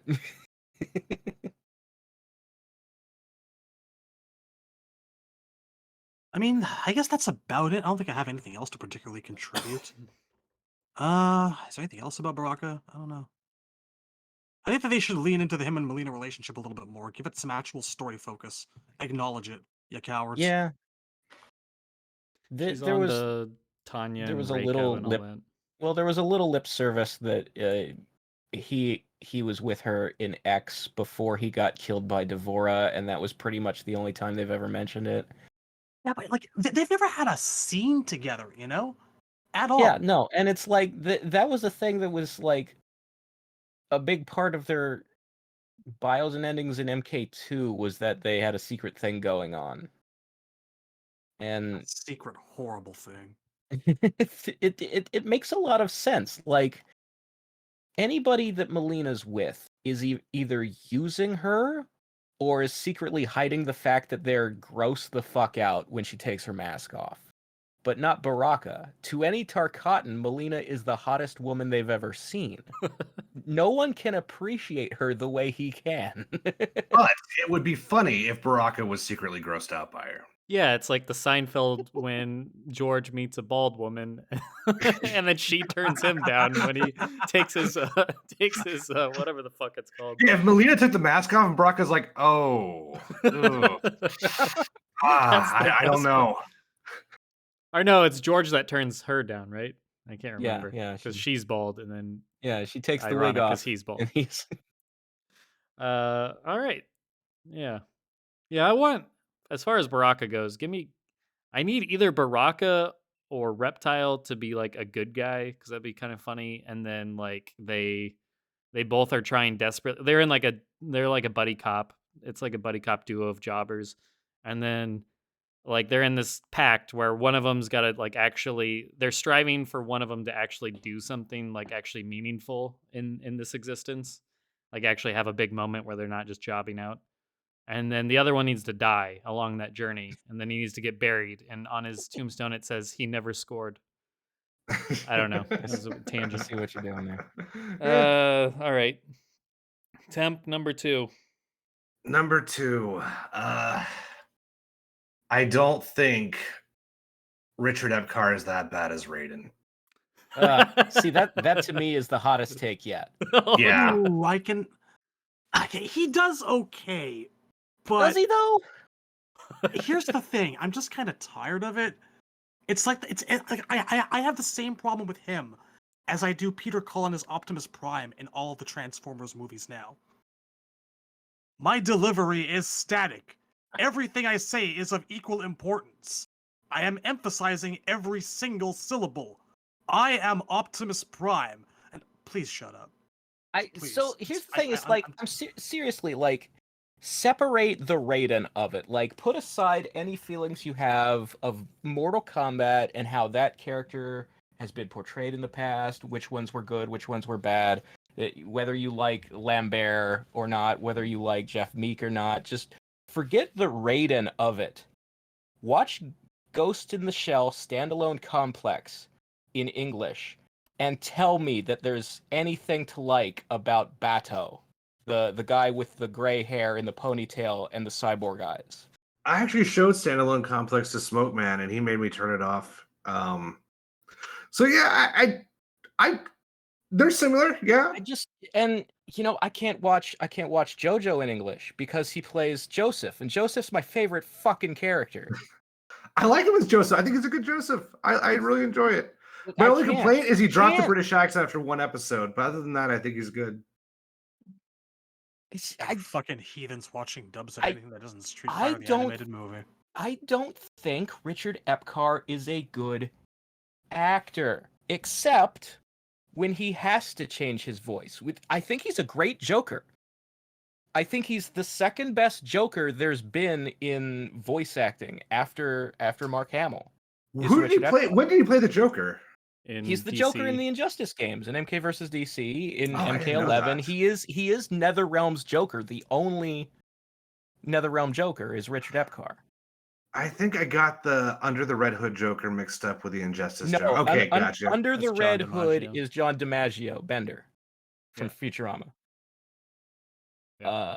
So yeah, I think Richard Epcar is good when he is forced to play a character, when he's forced to do a voice, when he has to go outside of himself and be something over the top and silly. Richard Epcar can be a good actor. But in every role I've ever heard where he's doing his own voice, I cannot watch that show. I really like him as Old Man JoJo just because he is an old man, and I feel like there's a sincerity to it that doesn't always match his other roles. The thing about Joseph though is that he has an abnormal amount of energy for an old man in the original Japanese. Like there's an over the topness to that character that Epcar is not playing. He's a gigantic drama queen, is what he is. Yes. Yeah, Richard Epcar cannot replicate the intensity of Joseph's "Oh my gods." You made me surprised. I would check them out. I like them. I think they're good. I would check tried. them out. I tried and I couldn't. It was not. That's working real for me. like. I've said this before. I enjoy the live action, the Scarlett Johansson Ghost in the Shell movie because of that version of Bato. Like I'm able to sometimes he doesn't. I'm able to get into that character in that movie the way I never can when I'm watching Standalone Complex because of fucking Epcar. Yeah, honestly, not a lot to say. I mean, that pretty much covers my thoughts. But it's something I've always and that's one reason why I don't push the issues. I don't really have strong feelings. I would say he is sufficient as Raiden. Could he be better? Yeah, sure. Well, I think improve a lot of characters. I think you're gonna find that my opinion is the hot take, and that most people either don't have an opinion or like Richard Epcar, particularly because he's played Raiden so many times in a row now. There's a lot of people who, when they think Raiden, that's the voice they hear in their head because they're not really familiar with any other voice. Well, me and Because Cyber he's were talking basically- about that. Yeah. For a lot of people, he's been the only Raiden they know. Well, there's hot takes for the Mortal Kombat populace, and there's hot takes for the four of us, like stuff that we strongly disagree on. Right. And then there's hot takes for the Discord. Me and Cyber were talking about this before the show. So is it possible to have a hot take across all three, I think? But I think on the Discord, there's a lot of Epcar hate. Well, that's partly because of my influence. Like, obviously, the most of the people on the Discord either agree with my opinions or have been exposed to them so long that they either don't argue or they've wormed into their brains and become their opinions. My hope Jesus is there Christ. is the closet Epcar fan who's too scared to say it and now has the bravery and the conviction to say they like Epcar. Maybe we'll see. We'll see who comes out of the woodwork. We'll see who emerges. One of us. I think that's what our Discord has generally been, is that people of like minds come to be around one another. That, like, I found my people, that kind of thing. Well, you know what? There's also like, I hope they're not like, okay, I can now voice my honest opinions at Epcar because Temp will come to back me up, because I won't. I'm not going to be in that section. Look, if So I'm if sorry. they do it in gameplay, I won't ever see it. Just don't come into lore trying to tell me Richard Epcar can I act. think gameplay's mixed. I think gameplay is half and half on Epcar. I'd have to I check, think but I think that's the case. Voice your opinions regardless. I'll just say that. I've All gotten opinions are used to welcome. him. Like, I don't. He still kind of sounds off to me. He's not the ideal Raiden, but like you said, he's just been Raiden for so long that I have a hard time picturing anyone else except when I watch Battle of the Realms or Scorpion's Yeah. Revenge. You know, that's the Because, interesting thing. a So thing in actually that Dave Mitchell, I think, and actually Christopher Lambert have in common, a quality that I like about them that Epcar utterly lacks, is that kind of soft understatedness of their voice. Like it's a yes, voice of authority, but it's a quiet one. And Epcar the never great had that. thing the great thing about Dave B. Mitchell's performance that Lambert also did is that they're often speaking at or near a whisper in volume. They sound calm, they sound relaxed, they sound wise, and like the sound of their voice can relax the other characters and like calm them down, like don't worry, don't freak out, everything is fine. And I love that about them. And it's interesting because there is actually in once again I'll bring up the fucking mobile game that's in beta, MK Onslaught. In the cutscenes for that game, Epcar's not playing Raiden. I'm pretty sure it's Travis Willingham. I could be wrong, but that's who the voice sounds like to me. And he's kind of doing an Epcar, you know, he's kind of doing the Peter Cullen, the booming give a speech voice.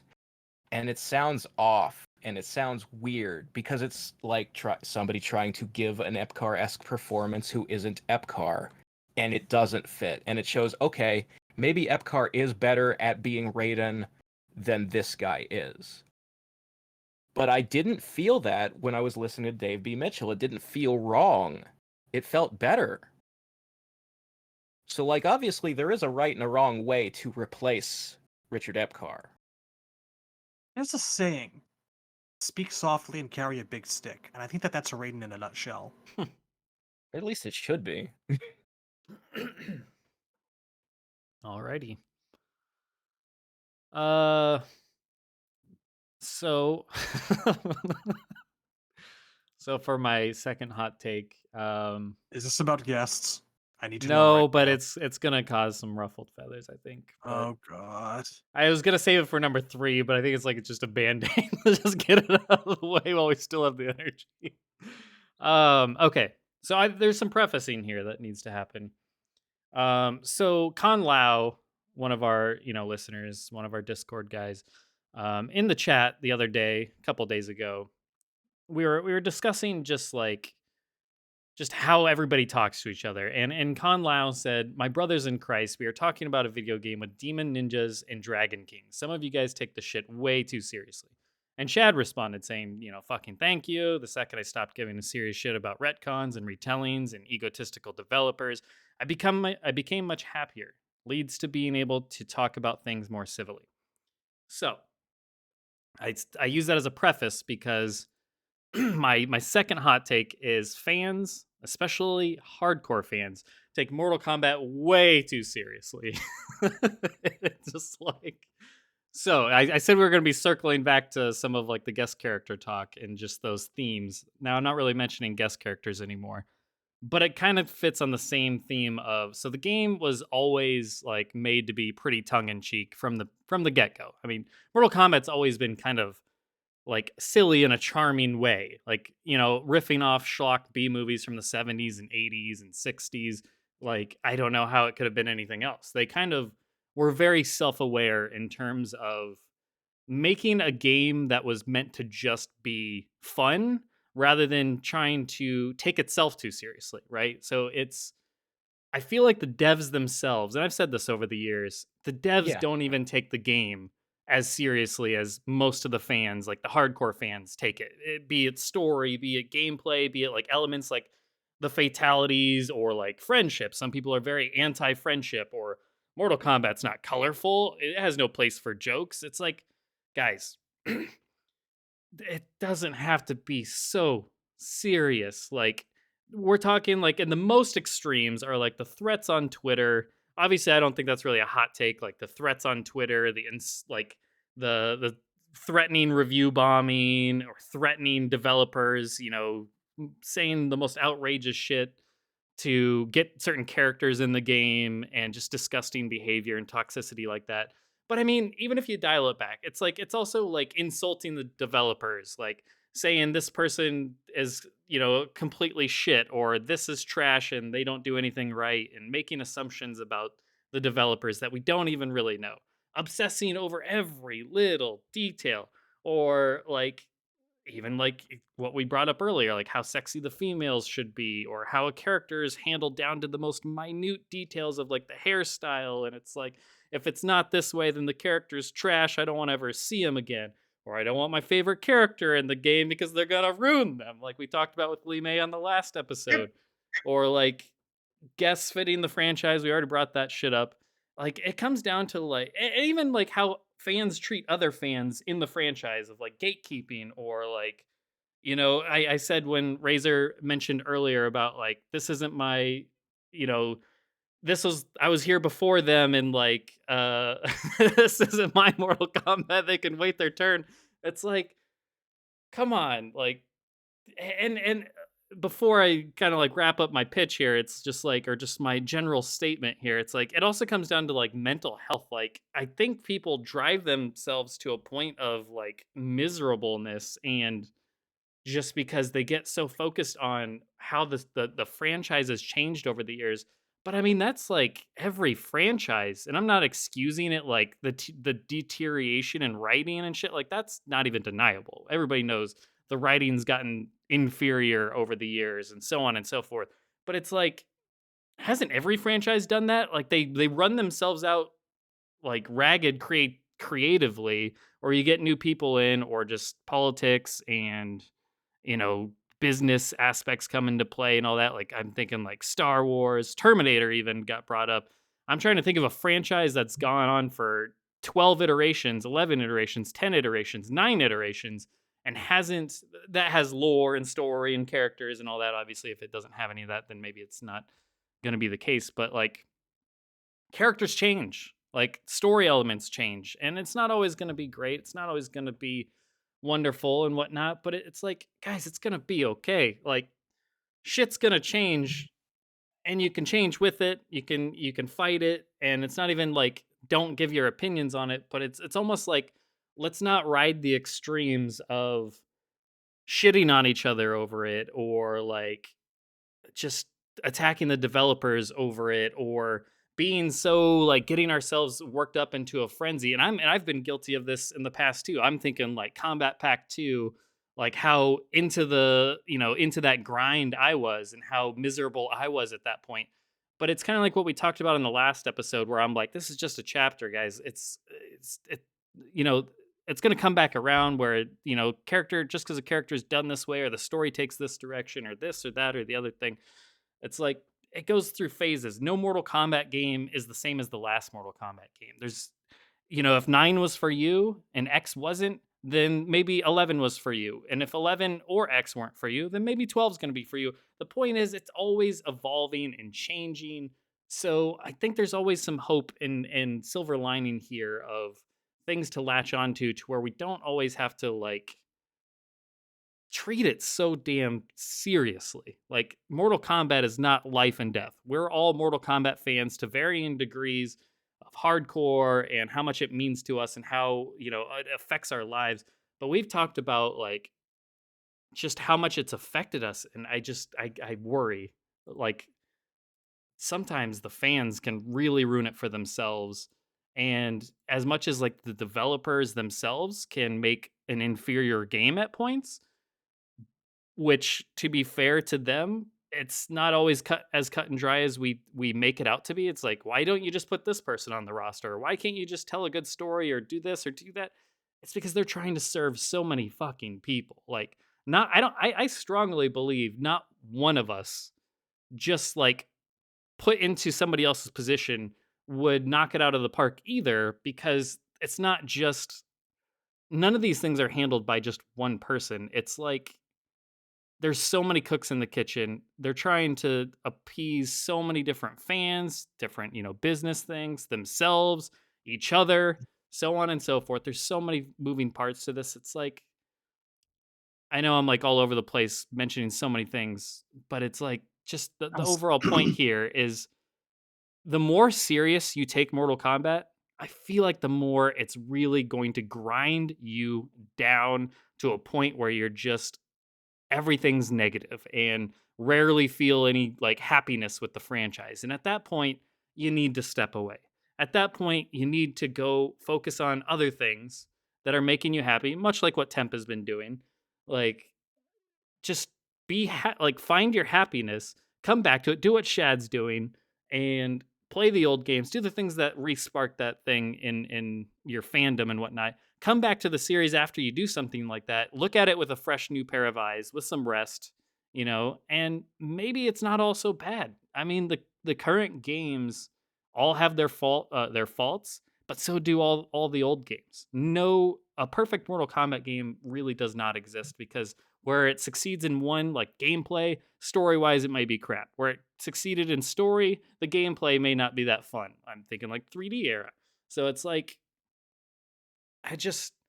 guys, I just think people should not take this series so damn seriously, because I don't think the developers intend it to be that seriously. I think they're the type that just like, hey, they'll fart and burp and be like, hey, I got this funny idea. Oh, everybody laughs as they list out a fatality and like, oh, that's super cool, dude. That would be awesome. Like, that's how I envision this going down. This is not like a Mozart to them. I don't think anybody puts it on such a pedestal that some of like the hardcore fan base does when it comes to the characters or how they treat this overall. I think there's a semantics issue though, because if I don't take something seriously, to me, at least for me, that's the same as not caring about something. So if I care about it, it's impossible not to go into that critical mode. But also, like, the criticism is all I have left if the game is bad. That's all I could. That's the only joy I have remaining. So I don't know if I could ever. But also, I'm never mean to you guys. Know I'm not mean to people generally, right? No. As Like I a said, rule, this is but just yeah. as a whole. Like, I've seen it all, and everybody's like seen it in the community. I mean, I've seen toxic as shit on Twitter. I've seen it on forum boards over the years. I mean, going back to like the early to mid 2000s, people would just shit on each other. They used to call it flame wars, right? Like, people just turn into assholes. I've seen it on our Discord. People have complained about it, and it's like, guys, it's just we're all here as Mortal Kombat fans, and with the game specifically, just it eats me I away, mean, because like I went away for a couple years, and it's like all that did was like being able to talk to my friends and see what their opinion is of Mortal Kombat and like how they view it through more of like a relaxed mindset, and they're able to enjoy X, Y, and Z factors without such scrutiny. And like I said, it's not a place of like don't be critical of the game. Absolutely not.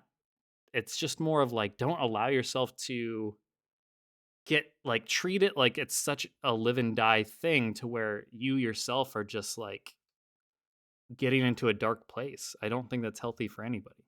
maybe it's I just think me, but I think I'm not hearing a hot take here. I'm just hearing good life advice. Then so. then good. First of all, you see that's what my problem with this is. You're sort of mixing up the chicken and the egg. I'm not in a dark place because Mortal Kombat doesn't make me happy. I'm in a dark place because I'm in a dark place. And then I say Mortal Kombat is also a thing on the side that's not helping.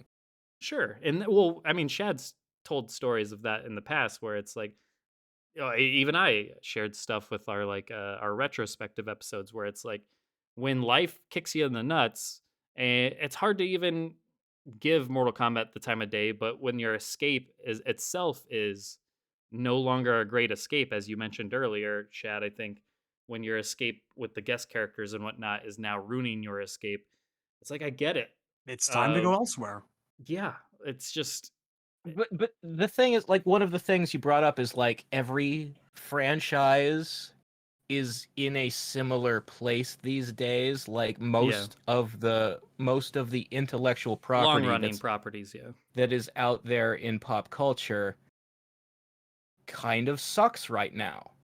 I wouldn't say all of them. Well, I mean, I guess no, my not all of point. them. See, here's My the point was thing is more that, like when long-running I'm franchises. They all go through this stage. Like Star Wars went through a stage. Well, I mean, it's in a stage where a lot of things that they're vast majority producing of them are still currently in the stage, though. And my thing is like, so there are franchises that have crawled out of that hole or have produced something good in spite of being in that hole. For example, Star Wars sucks, but I like The Mandalorian.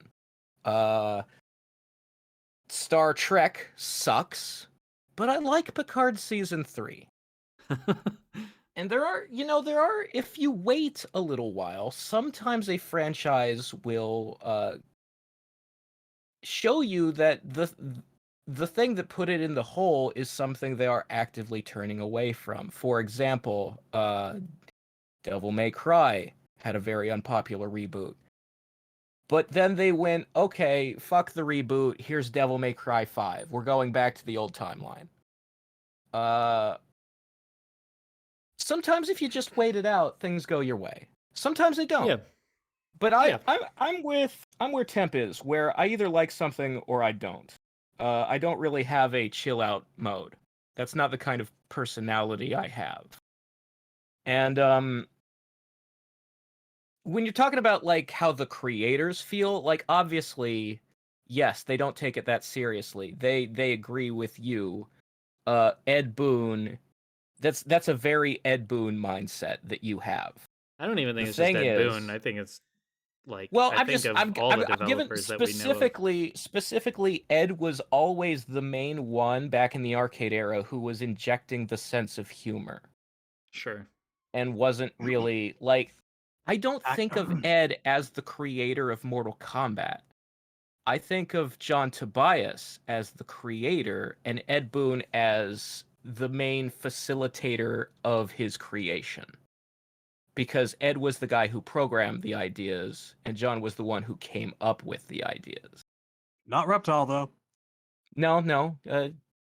Well, I think it's. Ed, I mean, Ed created Reptile, and then Reptile got a story and real moves the next game once John had input. So that's kind of the thing, is Ed does something on his own, and it's kind of bare bones, and then John comes in with the story and the moveset. well, What I about, think there's. Kano and It's. Sonya, weren't they his babies? I think this is just understating a bit of how like a collaboration works though. Typically Well, ideas are I mean, bounced back and forth. Like where I'm John going- Tobias might come up with an idea for Where a I'm going with character that and then he is, throws though, it is to Ed that Boon who refines it a little bit. So on and if you back look at forth. like interviews with the creators, Ed is the take it easy sense of humor guy. I actually do think John Tobias took it seriously, and I think he still like regards it very much as like a valid, property that is, mostly his brainchild, and that like he really cares about the story and the characters, and like John Tobias is not a very tell jokes kind of guy in interviews the way Ed Boon is. Like Ed Boon's, he's fucking April Fool's Day man every day of the year on his fucking Twitter. I think that's a little overdoing it. I don't think it's like I don't see, you see it as me saying something insulting, and I think I'm just observing reality. It's not even Like, just and insulting. when I you- just don't see that as being reality. It's not so much the insult portion as like I don't treat everything he says as like a joke or a teaser. Like he just lives his life and people twist things.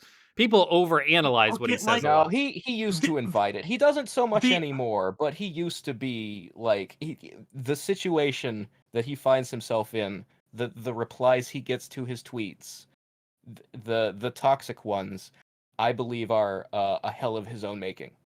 The other day on April Fool's, he said something to the effect of, "So I guess it'd be a really bad idea to tell you guys about the new game now, huh?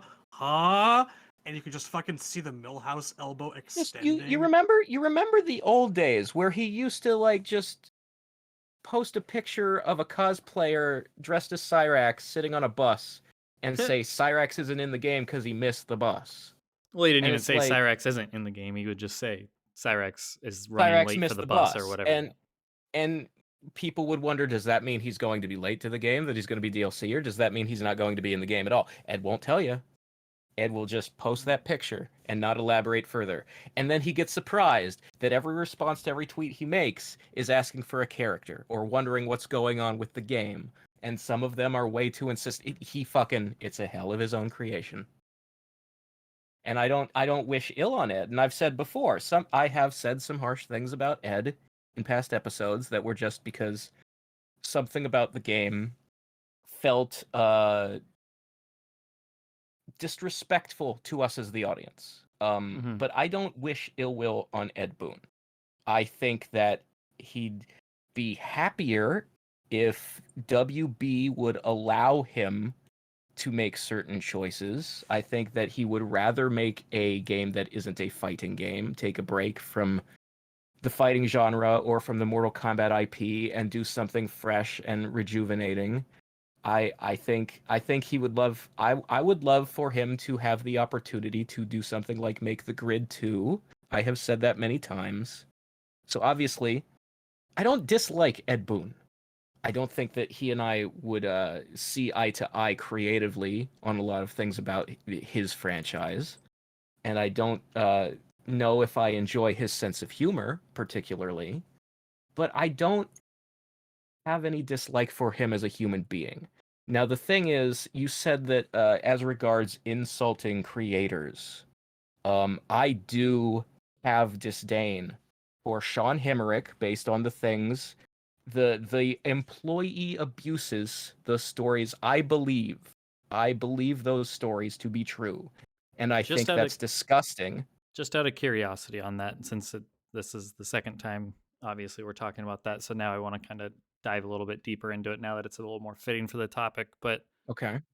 what was the, like, what, because I'm familiar with what you're talking about. I Yes. remember when there was like an ex-employee and he mentioned the crunch and all that stuff and Yeah, just well, the there bad. was the conditions of the crunch, interns in general, like not getting credit for their work, being overworked and underpaid compared to people who have actual positions. Right. Interns being told that if they worked harder, they would get a position in the company, and then that being an obvious lie. In particular, when something would leak onto the internet, he would round Yell up and whatnot. I remember he that, would yeah. yell and scream and verbally abuse people in the office who probably think had the nothing to exact do with it. quote was, "The guy next to you is fucking you right now." Something to that effect. So my curiosity on that is, what was like, was there any follow up to that? Was there any like follow up beyond those initial statements where it's like, hey, this thing that I told you all about, here's more, here's proof. Was there ever any proof shown? Was there anybody to corroborate this person's story where it's I like, mean, that's yeah, not the I kind was of part thing of you- NRS too, and I witnessed this. I'm just saying, was there anything else beyond just random ex-employee to not be named had this to say? Because I mean, to me, it's like we hear like a million fake leaks all the damn time that are just somebody looking for attention, somebody spouting off bullshit, somebody that has an axe to grind. Maybe they did have a bad interaction with Sean Hemerick, but we don't know the entire story, so now they want to make him look bad. I'm just saying, like, you can't. So I mean, first you of can do all, whatever the fuck you want. there was not just one person in those articles and reports. Okay, who so was that's what saying those I'm probing things. about. I'm more trying to learn why. I don't know any off the top of my head specific names. I don't know if the people involved gave their names or preferred to remain anonymous. I would remain anonymous if I was, trying to expose the company I work for or the company I used to work for in order to protect myself and my future chances of employment. I would not give my name out if I was doing that kind of thing. And it's very difficult to prove that kind of thing happened unless you have happen to have had an audio recorder at your desk and you were secretly recording conversations.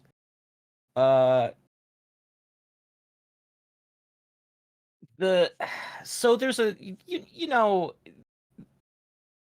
that one of the things people say out there is that when a woman reports that someone is abusing her, if you don't believe her, if you're like then you sort of become a party to the abuse, or you enable it, you know. And that's how I feel about people reporting abuses of employers and employees. I am very, very sensitive to and sympathetic to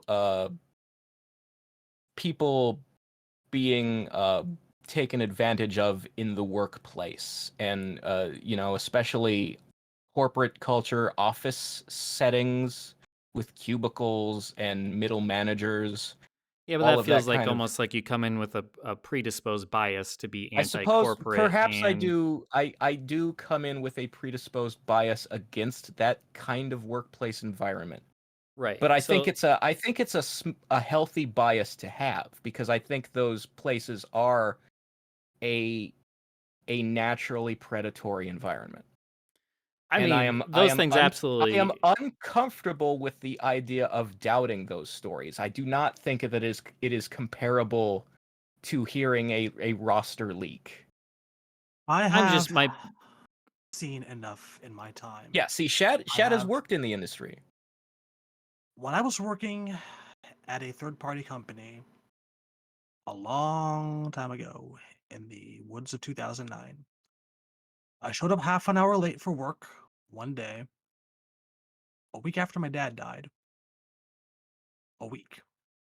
I was able to take 3 days off. That's all they would give me. A week.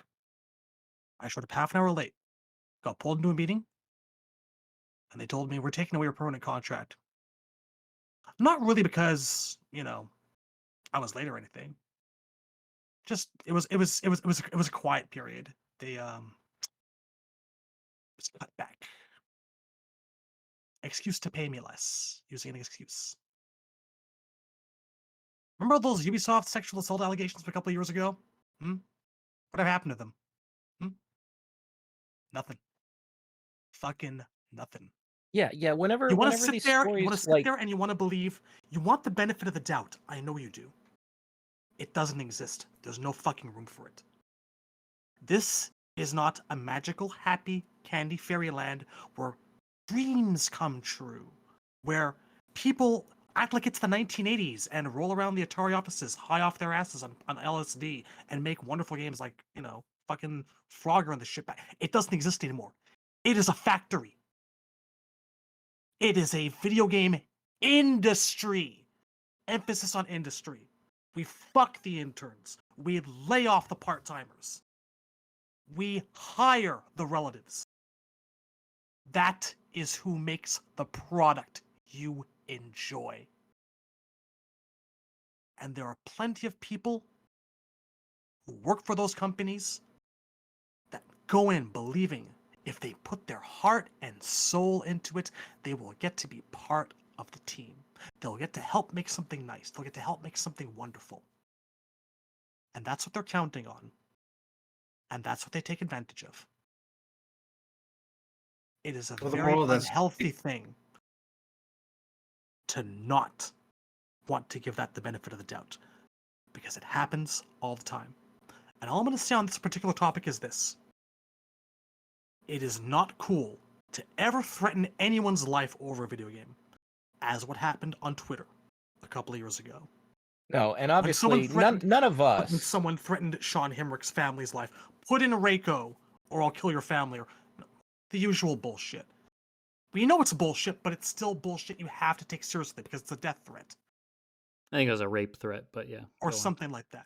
I'm not even sure if But it what was does it also worded so say? much as rape as like, if you don't put him in, you'll come home and find me with your wife or some shit like that. Like, it was. It sounds like a rape threat, but it also could be like, I'm gonna seduce her or some shit. I think there was What was the like response to that, though? Himmerich deleted his Twitter. He stopped using Twitter for a while. I don't know And if he didn't ever they say came something back, to the actually. effect of, we're never putting Reiko in a game ever again? Was that too? I don't even remember him saying that. I Yeah, thought that was the assumption that too. people made. You punish the entire audience for the acts of one individual. That's not a fucking way to go about things. Based on everything I've heard about Sean Hemrick, I dislike him. My point stand. This is So the the other culture thing that is, this like, exists in.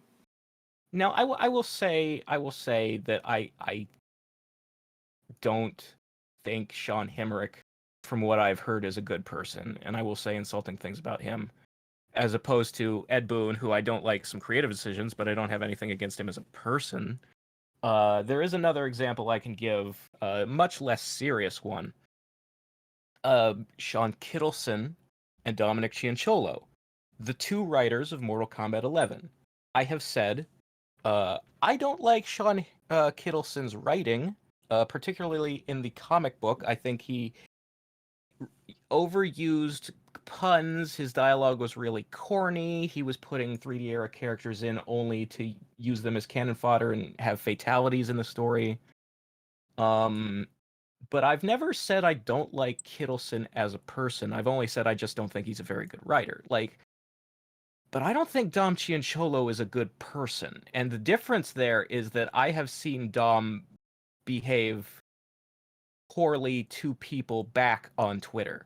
You know, especially in the orbit of the discussion of Sindel's retcon. I have seen him not necessarily abusive or toxic behavior, but the way in which he will just block somebody who is trying to make a cogent point about whether they'd like or dislike an element of the story, the way he will sort of put his fingers in his ears and ignore criticism, and while incessantly retweeting anyone who says they like that thing. I find his behavior childish. I think, and there were some other guys who used to work for NRS during the making of 11. There was that Danish Syed guy, who was being a real asshole to people on Twitter. He was some like UI designer for the game or something like that.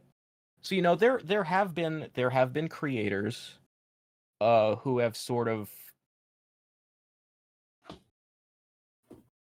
invited the looking at them in a negative light as people, not just criticizing the work itself, but this person's behavior is questionable or a problem, or I don't think I like them as a human being. There have been some examples of that. Now, that said, I agree that you should never throw around like death threats or rape threats. You know, that kind of like just behaving like an edgy 14-year-old is obviously not something any of us would ever do on social media, and it's not something any of us would condone. That said, a lot of people on social media are edgy 14-year-olds, so it's just kind of the reality and you can't get away from it, and I don't think us scolding them is going to change anything. I was an edgy 14-year-old when I first discovered this franchise, full disclosure. Well, I mean, the data's in. Like, it's not even like a joke anymore. Twitter was literally a mistake. Like the amount of like mental health damage Twitter has done to like people between the ages of like 8 and 16 is almost incalculable. Like, There is that. mental health has just died because of social media. But well, so I guess I wrap up my thoughts about the Twitter thing. So I will say, don't be mean to people as a general rule. That's a good rule of thumb, right? I will also say that, you know, just when you disagree with someone, choose your words. However, I will also say that it is not uncommon for people who can't defend their stance to change the goalpost around the conversation itself. That was a big thing with Sindel. I cannot defend her characterization, so I'm going to shit this back on you and say you're taking it too seriously. And I don't really put up with that. I don't have time for that. Like, at that point, the conversation's over. It's not about being nice or being mean. It's just, if you're going to put an assertion out there, you got to be able to defend it. If you don't want to defend it, that's okay. But I think a lot of people go to the ad hominem fallacy for things they can't defend. And I think in that regard, that's never going to go away. At that point, I'm like, well, we can have the conversation or we cannot, right? That's more of a Twitter thing. That's not really common in our Discord. It's not the norm, at least. But that's just fucking life, dude. You have to be able to defend your takes. Like, if you want to be an intellectual, you got to be able to put forth an intelligent argument on the things you believe. And if you can't do that, well, maybe you should change your beliefs. Or maybe that thing's not for you, right? But I want to be very careful not to shut down critique, right? And that's why the whole taking things too seriously, that's why I think it's partially a semantics issue. I think it really depends on what people mean by serious. And I'm in that boat too. I have to defend a lot of things that people don't like. I have to a lot of the times when an argument gets out of hand, it's not that we're taking Mortal Kombat too seriously. It's that we're taking your tone of voice seriously. Like, sometimes if we have an argument on the Discord and somebody is like calling somebody else names, that argument isn't about Mortal Kombat anymore, dude. That's about the fact that you called somebody a name. Yeah, I mean, to get back That's not the to norm, though, thankfully. Well, yeah. no, I was just letting everyone weigh in. But now that you mentioned define what serious means. I don't know if you were using me in the context of changing goalposts and defining what I mean by serious. That was about the Sindel Twitter. That wasn't about you. That was people on Twitter saying that you take Mortal Kombat too seriously, when in actuality, they were saying that because they couldn't defend the Sindel characterization. So that wasn't you. Two things, and I was also researching something. So I definitely don't think he ever said, just to kind of add some clarity to this, I definitely don't think he ever said that Reiko's never returning. So if he did say that, and you guys have context to that, I would love to see it. But I looked it up that was from all those articles. That was a long time ago. 7 years ago. But there's got to be a record of it somewhere, right? If he said not it. On Twitter, Twitter. People delete their tweets. Things go away. I don't know. I mean, I'm looking at articles from back then, and I saw one article where somebody had that perception, and everybody else corrected them, saying, "No, that's not what he said. He just left Twitter." But so I would just like to see that actually, proof of that, just to know for sure that actually happened. Because I agree, it would be really odd to punish an entire fictional character first of over all, somebody. Even if he had said that, I don't think it applies anymore. Obviously, that's way long time ago. Right. It would just be a silly thing for him to say, in my opinion. But that being said, so what I mean by, just for clarity's sake, when I mean Mortal Kombat, it's not that serious. It's just more of like I said, kind of what I used as my examples of treating other people like shit, or just kind of, you just look at over analyzing every little detail, and if it sends you off into a rage and it's personally affects, I don't know, I'm trying to better clarify what I mean by it. And it's just, we covered, I mean, most of that discussion that was just had was insulting devs and stuff, and then Razor started to touch on the idea of somebody getting in an argument and somebody calling each other a name or whatever. But I mean, well, yeah, just my thing is so obviously most of us being older gentlemen don't really use a lot of social media and don't inject ourselves into those kind of toxic situations. It's very rare for there to be a name, an incident on our Discord that requires a moderator to step in. And those incidents do kind of become a little more frequent during a period like this, where we're approaching, the reveal or the release of a new game. There are, new users coming into the Discord, and they might, have a hard time acclimating to, getting along with everybody else, because they're new there and they don't necessarily know who is who yet, and what, particularly if you're of the younger sort, like a teenager, you might not necessarily know how to conduct yourself because you're used to social media, and we're a bunch of 30-something-year-olds, and we expect a little bit more maturity. I think even like in the case where even someone is just being a little more stern than they need to, I don't necessarily love that. I don't think that's necessary most of the time. But Well, I just on the flip side, though, you need to understand that you can't. People are not always going to agree with you, and again, you need to be able to defend your stances. I think that's a big part of intellectual critique. So I see. In that instance, I do see both sides. Go on, yeah. I'm just really lost. Just like the point I wanted to make is just that like my thing with an internet argument is I will really rarely be the first one to get aggressive if I'm disagreeing with someone, and I think a lot of people sort of perceive me the opposite of that. But like if you really take I think an objective like a third party look at the conversations and where I have stepped in and where I have, sort of been more forceful or used or had to like moderate somebody, I'm not the one who starts it. And it's never about Mortal Kombat when it gets to the point where, there's like, I don't know, aggression or hard feelings. It's always like, look, your attitude, tone it down, man. Yeah, Well, Cyborg, you were saying? Well, I was just gonna say this is not like I the think 'cause Sean Hemrick. well, you were coming at it from a position of taking Mortal Kombat too seriously, and you need to Right. chill out about the game. And it's like when I get mad, it's not about the game. It's about if I'm mad about something we're discussing on the show, it's not really about the game. It's about me feeling respected as a member of the audience. Sure.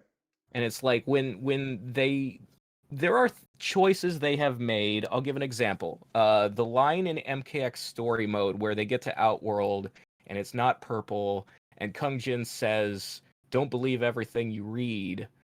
That felt insulting as a Mortal Kombat fan. Like they were telling longtime members of the audience who hadn't even had a chance yet to go, "Why has the color of the realm changed?" They were like trying to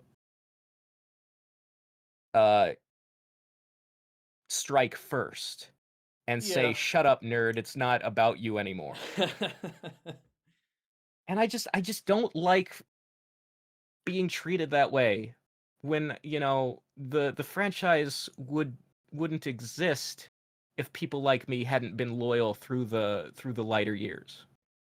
Yeah, I mean, that gets into a whole nother like maybe we're taking it more personally I'm than just what saying, was make intended. make your product for the people who bought it previously. Like, continue to respect the core base, because the ones who will grow from the outside are going to do that anyway. Yeah. All I gotta say is this. It is a series which has had Pac-Man symbols above doors, animalities, very silly things. From day one. There's no question about that. There's no question about the fact, to me anyway, that they have never taken the series anywhere near as seriously as some of us do, or have. It is also a series which, by virtue of its movies and movie soundtracks, introduced me to many, many artists, an entire subculture, and by virtue of that, many other bands that I enjoy to this day, that shaped my identity as a teenager. It's not everything I am, but it meant a lot to me at a certain point in my life. So with that, when something has that kind of impact, that kind of effect on you, to see its entire identity radically altered is always going to sting. The question is how you deal with it, There's going to be anger at first. There always is going to be anger. And it hurts. It hurts in a certain way to just realize you're part of that core audience anymore, maybe, that you're not their priority. We're not part of the demo anymore. The demo. Like I said, this is me finding a fucking songs inspired by the Warriors CD in 2010 or 9 or whatever, and realizing, oh god, this is for like the next generation of 11-year-old kids. I'm old. This is not directed at me anymore. It's a bitter pill to swallow. especially when it feels like what Razor just said, that it's not that they're saying bye to you. It's like they're saying, okay, fuck you, get out of the way. We're gonna sell the product to the next guy. You know, it's a painful thing. My question is, do they really think the next guy will appreciate a brown sky more than a purple one? Like, I don't understand how those creative changes tie to generational tastes. My point is, I've learned to not take it as seriously. You have to, with the advancement of age and the changing of the thing itself. But it's always going to be a rocky road getting there. The trick is just dealing with it with temerity and grace, and knowing when to walk away and knowing when to step back. But I think a certain amount of ire is to be expected when something means as much to you as it once did to me. Fuck yes, characters. Next. I mean, the other thing is that, like you said, if you're not enjoying the thing anymore, you should step back from it, walk away. And that ties into a question we got an episode or two ago, the Q&As. If you're not enjoying the games, why are you still here? And my answer to that remains the same. It's about the community. I enjoy the group that we've gathered on our Discord.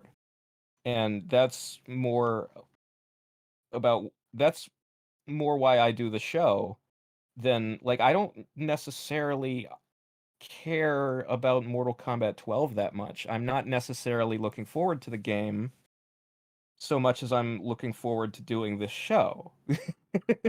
I think the show about the game. Well, I mean, it'll be an interesting conversation topic. Yeah. My attachment is just such to the universe and the characters that, I'm interested in seeing what directions that they take them, what new dimensions they can add. Because, let's not fool ourselves. They add cool shit every now and then, Yeah, and I said 9 was full of that stuff, and I love it for that. That's another thing that I think I said in that Q&A answer, is that the way I see the games now, I don't get as upset about them as I did when 9 came out, because when 9 came out, I was still sort of expecting Mortal Kombat to be the product that's for me and people who enjoy the kinds of things I enjoy, because it was directly after Armageddon. And Armageddon was a game that was for me and that I enjoyed. But you come to it now, and I just sort of what I enjoy about Mortal Kombat is more I enjoy the fan fiction scene. And I enjoy being a voice that can influence other people who like to write stuff and draw stuff in our community. And I like because I'll be honest, I like fan fiction as a theoretical, but most of the fan fiction that exists is terrible. And my hope is that by constantly talking about what does and does not make a good Mortal Kombat story and how the characters should and should not be written, I will influence people to write better fanfic for me to read. So what you're saying is you did not care for the erotic Scarlet Motaro chapters I forwarded you.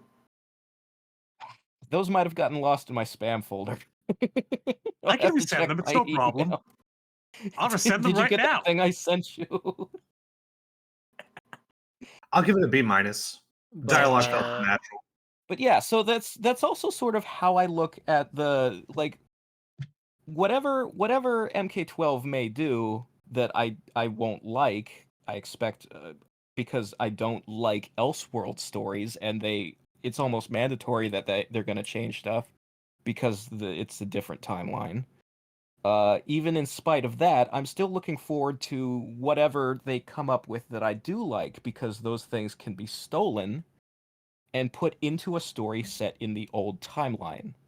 Because I, for example, think that, we were talking about how Johnny Cage should die, and how the scenes with him and Sonya should go, and how what it should mean to him as a character when he comes back, and the leadership role he had in Armageddon.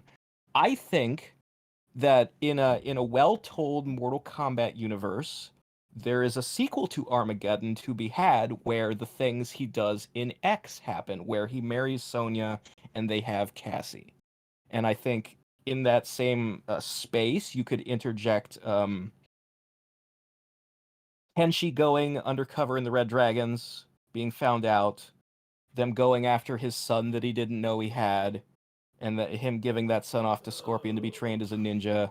Kenshi's sword could get broken fighting the Red Dragons, and he could be like struggling to not be taken over by the released souls of his ancestors, the possessed variation that existed as a gameplay thing in X, but we didn't get to see in a story. I think that's a story that could be told. That's a fan fiction that exists in my imagination that comes from MKX, a game that I didn't really like, but had things I did like in it. And that's how I look at them now, as inspiration for stories instead of stories themselves. I guess there's still like one more, I guess, hanging point, which is the me not wanting Lee May back in MK12 being too serious or being too negative. I personally don't think it is. It's that's more of an intellectual conclusion than it is more of an emotional one, in my opinion. I was about to say I'm at like 5% health on my life bar at this point, Yeah, without okay, how well, many we're good. different directions this conversation has taken. Like, Well, Well, that's what you wanted. But I You don't wanted a have hot much. take. You wanted a hot take. Well, I'm just saying, like the Sean Hemrick stuff, like came out of nowhere. Like at no point was I ever trying to imply anything about Sean Hemrick. No, at you were all. talking about insulting the devs for making a bad game. Yeah, but I wasn't I've even never- thinking about that. I wasn't even on my isn't- radar. We Also, have if you're- some of us that you're talking to have insulted devs, and it wasn't because they made a bad game. It's because they were assholes somewhere. Also, if you have 5% health bar, that means you have a fatal blow, so you're good. No, I just meant like if you want to have the Lee May discussion, we still definitely need to have that discussion. But that was Yeah, not. one day. Yeah, we're good. Yeah. You know what? I don't have the energy to Well, have a back I've and made my forth. piece, honestly. I pretty much said everything I need to say on that too. So, like, my thoughts are out there. I'm kind of on Temp's side about the Lee May thing, because it's like if they make a version of Lee May that he doesn't enjoy, but that other people do, then every time Lee May comes back, that's the move set. You know, it can potentially be forever. But worst And case scenario, this- if that does happen, yeah. Because Cyborg's defense was, even if they make a bad Lee May, it's not forever. It's just one time. And I'm like, maybe not. Well, maybe Maybe we can all hang on maybe maybes and every potentialities. maybe every Frost from now on will have drill hands and throw her head at people, and I'm gonna never like Frost again. Maybe All I Sean can Han's say, been though, broken is- for a good long while now, huh? Well, for the worst case scenario, even if they bring back Lee May and she's like the worst thing ever, I'm still gonna be okay. I think that's the important thing. I found my solution long ago, and thankfully, fighting games are the best they've ever been. I'm super excited for Tekken 8. So, like, and I Grand wish Blue I and could everything, I wish I honestly. could get behind Tekken. Maybe someday there'll be a Christy Montero trailer, and I'll be like, okay, so Tekken, teach me Oh, about she's- Tekken, Temp. Yeah, We're not I'll- there. We're not there. I don't feel anything for Tekken right now. But worst case scenario happens, I'm still gonna be okay. I think. I still think I'm gonna be in a healthy place no matter what. These are hopes and desires, right? So I'm personally good as far as negativity goes. Now, people around me, I'll let them make that call, right? I'll let them decide how they feel about that. But I'm good. I'm You're- cool at least. You're good because you're like I don't even think you consider yourself a Mortal Kombat fan at this point. So I don't But think that's you me care not at taking all. it too seriously, though. So it's like, what do you But want? that's I want Yes, something what that's are you asking for? I What can make want- you happy, Cyborg. okay. I want people to not live in a black and white world and not go from one extreme to another. Like there are happy mediums that exist. That's it. Like it's Well, just as simple as that. We I'll still be are- here when they reveal her, right? Like if we she are a shows group of 40 and nearly 40-year-old men. You can't teach an old dog new tricks. Our personalities are what they are. No, I'm not even trying to like legitimately, genuinely. It's not about like be this way. It's more of just like try it's trying to open up people's minds to not like focus so hard on negative things and be willing to be more accepting that hey, maybe just have more hope. Just have more like I wish Temp didn't get to a place like where he is as jaded and hope- cynical to where now he just like he's so removed. Well, so about that So though, everyone gets a fair trial. Like everyone's going to get a full review when the time comes. So Yeah, I'm yeah. I'm still going to like evaluate the product. I'm not going to be like, oh, no longer friends with Mortal Kombat. My best friend is Granblue now. Like, no, I'm not going to do that, right? Like that's. But there are two kinds of hope. All right, there's hope that's based on evidence, where you're like, it looks like this is gonna be good, Yeah. and then there's hope that's just blind faith in spite of there Sure. being no evidence. Yeah, And That's there's the that kind too. of thing we cannot have anymore at our age. Right. well, No, I we hear have, you. it also depends on what kind of person you are, because obviously, like a person who very strongly believes in religion, that's a philosophy that's based entirely on believing something without evidence. But Now we're guess what? getting I'm more an of a atheist. let's see. Now we're going in we are way into the weeds. When I was 10 years old, I worshipped Raiden as a real god for a week. It was a wild time. Drank my dad's beer way too early. Okay, well, it's probably a Anyway, good time to move on. all right, I'm just gonna say this. I mentioned on our Discord a little while ago. I think that you read this. Nothing is ever going to live up to the things that we loved as kids. These things that were part of our formative. I stress that word. Formative years.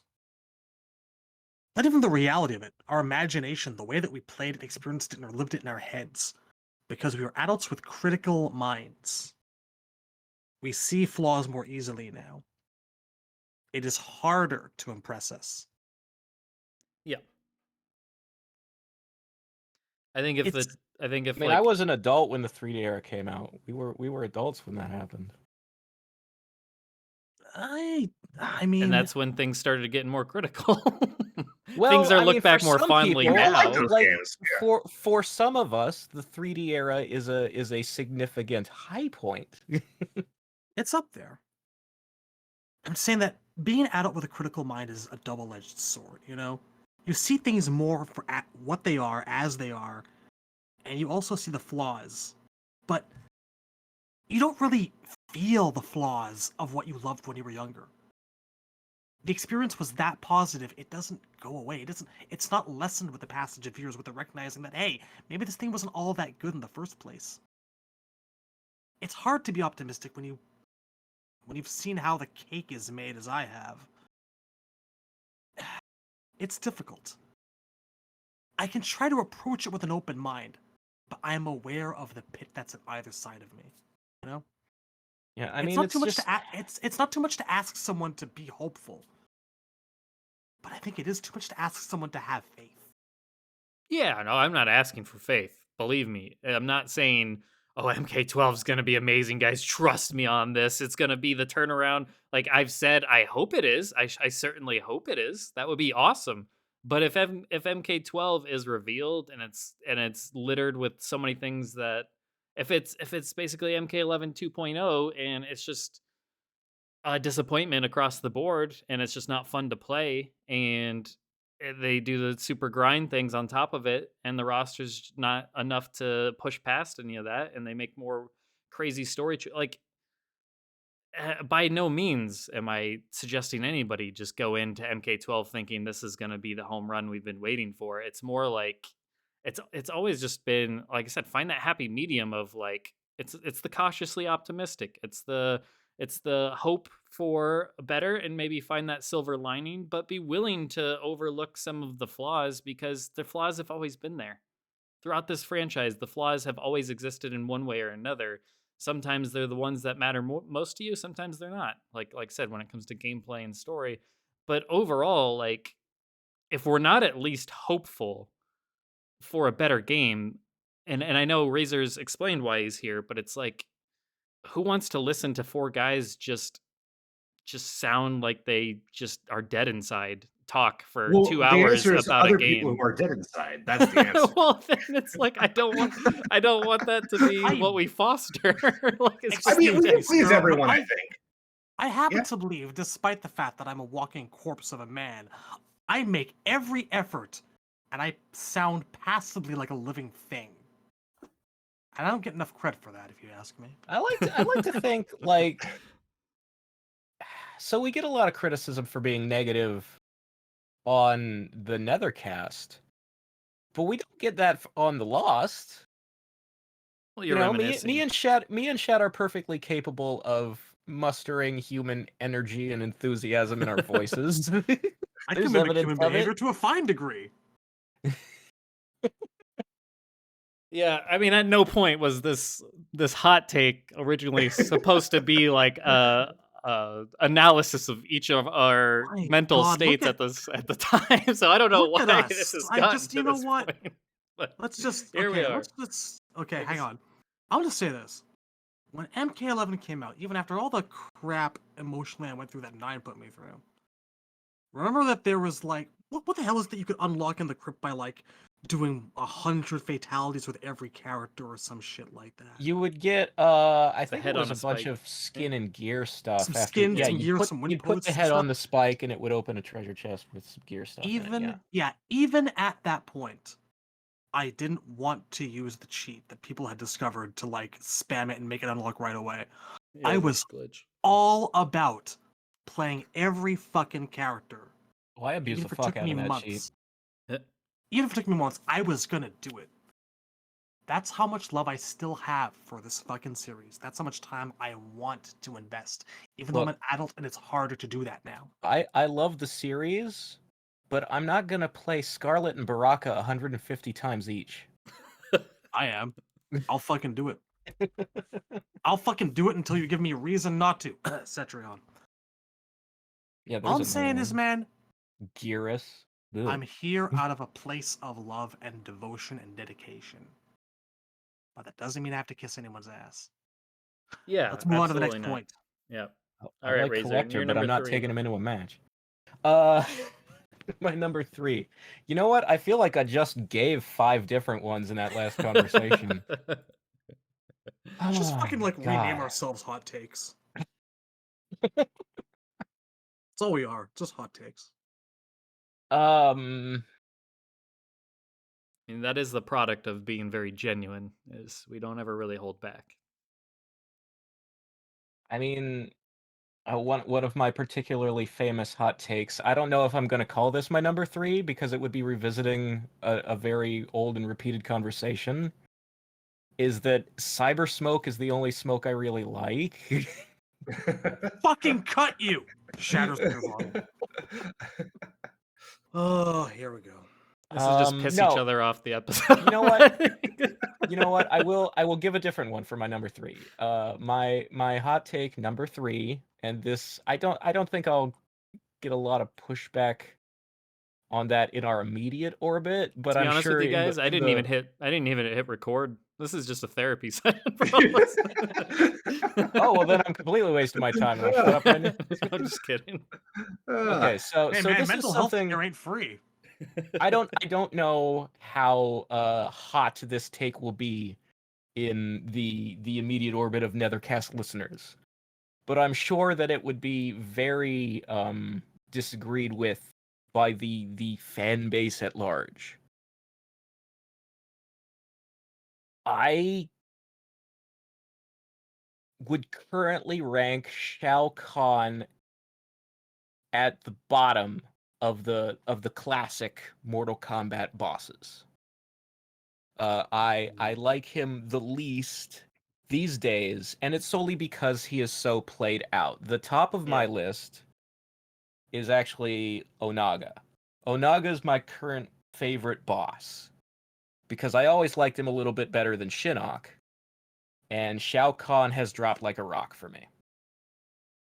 And Overexposure will do that to you. Overexposure. I'm tired of seeing Shao Kahn. I feel like they could take a break from him for like an entire trilogy before I'm ready to see him again. Good decade. It's basically the same way I feel about Kano. I would like to I go was gonna 3 say. games in a row without Kano before we see Kano again. And then if that were to happen, if we actually made it 3, then when we did see Kano again, I would feel be happy special. to see him. Yeah. I'd be like, oh cool, it's Kano. Let's see, Sonya fucking avenge her partner this time, But just I need a break from fucking, especially after he looked in 11 with his fucking Michael Bay Ninja Turtle face. I hadn't heard that one. That's funny. I actually agree with Onaga. I like Shinnok is one of my top 5 characters, but not necessarily as a boss. I like him as part of the world. Like when Yeah, he just that's thing. kind of how I feel too. Like Shinnok is a very interesting character. I like his personality, I like his look, I like his lore, but he's just never impressed me as like an end boss. Like Corrupted Shinnok has 2 moves. He shoots a laser and he shoves your face in his stomach. Eh, Onaga's cool though. I really like Onaga looks fucking rad, and I hope we get to see him soon. He's had like one real huge bit moment in the spotlight, another half moment in Armageddon, but it's enough, you know? It's enough to cement that spot for him.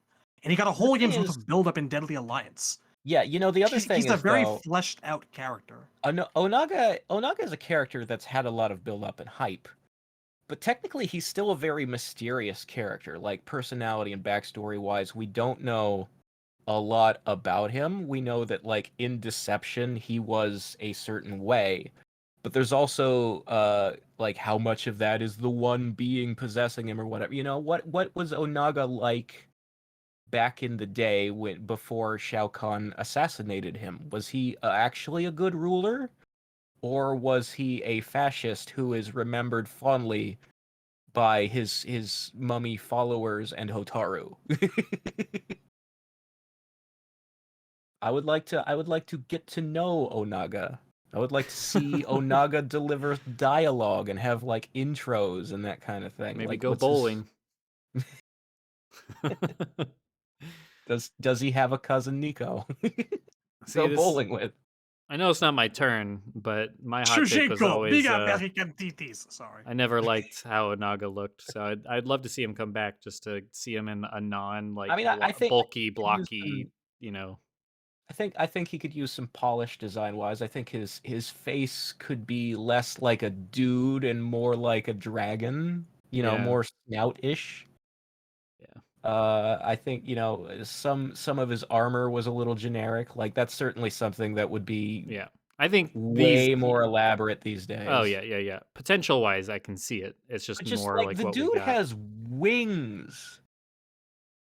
Do it. Do something with the wings and the flying. Like Yeah, I mean, if they be did really Onaga, fun. you would have to think if it was like Onaga, why wouldn't they do Onaga and Natara as like a package? Because you got to get the wing physics down. Then you're good. Throw them both in there, package deal. That'd be cool. But yeah,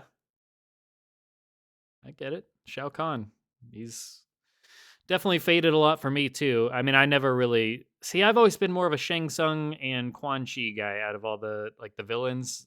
Yeah, Throughout over. I'm just saying overall. I got tired of Quan Chi just like everybody else. well, But like, when I'm categorizing bosses, I sort of don't think of those like they have been the final fight in yeah, several games, but I still think of them because they are minions to Shao Kahn sure. and Shinnok. Like I don't think of Darth Vader as the main villain of Star Wars. I think of the Emperor as the main villain. Right. Darth Vader works for him. It's But yeah. So yeah, I get you on the Shao Kahn fatigue. I'm with you on that. I think I mentioned that recently as well. I yeah, could and see him I going away am for a couple games. That would be nice. specifying old timeline because if you don't, then everybody asks, how can you say that Shao Kahn is worse than Chronica? And he's not. Chronica's the worst, but come on. Yeah, the ones You that gotta keep matter. the I get list what you mean. interesting. Yeah, the ones that matter. It's kind of like Of doing the a top 10 with Sub Zero and Scorpion on it. Like just they get put aside in their own little special. Like they've ascended tier. Like let's not even mention them Right. because obviously they're always going to be near the top for overall favorites and whatnot. But Sure, yeah. okay, Shad, numero tres. This will actually be fun. Hopefully, a source of levity for all after all this serious discussion we've been having. Because my god, there's nothing like talking about Mortal Kombat to get us all fucking miserable in midlife crisis, is there? Is there? No. Okay. Here's something fun. I cannot take Rain seriously as a character. There is an entire generation of kids out there who love the Edenians, who see them as these wonderful, elegant figures. And Rain's up there too in that pantheon just by virtue of being Edenian. No, Rain is an ass clown. And because he's Okay? purple. I think, honestly, It's and not just because he's purple. well, no, I just mean like Well, I no, think the Adinians have become like gay icons, and I don't say that with any like sort I- of malice or insult. I Fair think that's enough. just Which reality. is weird because Rain is the only one that's straight. Fair enough, but for those of you who are too young to remember, first off, we all know that Rain started his career based off of a joke. He is a living, walking reference to the Prince song Purple Rain. Haha. The first time you see this motherfucker in Ultimate Mortal Kombat 3, he's doing one of two things in that track screen. He's either running up to Shao Kahn or he's fallen the fuck down backwards, okay? He's just fallen the fuck down. Number 2, Mortal Kombat Annihilation. Do I have to explain how Rain is treated in Mortal Kombat Annihilation? He's killed twice. Right? Twice.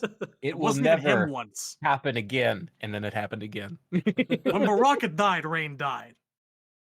It 2 happened fucking again. seconds. When you, the next time we see this guy, apart from Defenders of the Realm, where he acts like kind of like a smarmy douchebag asshole, See, that's the Rain I like. and that is his personality. That is what is right. But I'll get there. The next time we saw him before Armageddon came out for years and years was in Deception's Conquest mode, where he like threatens you into doing some job for him involving ambushing Jade or something, and then Jade's like, no, and what you have to do is lure him to this cave, or she knocks him the fuck out. Okay? I had well over a decade or something of looking at Rain as a walking fucking joke of a person. Armageddon was really notable in that it gave him an interesting backstory, that there actually was something to this character by virtue of birth that made him entitled. And that was the perfect thing to kind of feed into this egotistical jackass's like subconscious. It was wonderful. But I still saw him as ultimately an ass clown who fucks up upwards, you know? Like, I can't buy into the MK11 telling that he is, what was the word? Strategic genius is what the MK11 bio called refers to his ability. No. Okay? I don't believe it. This man is a fuck up. And one of the best parts of the MKX comic to me was seeing how powerful he was, being able to summon up entire storm clouds, affect the weather for miles. And Kotal still fries his ass with a single laser beam. I feel like Rain should be the Starscream of the Mortal Kombat universe.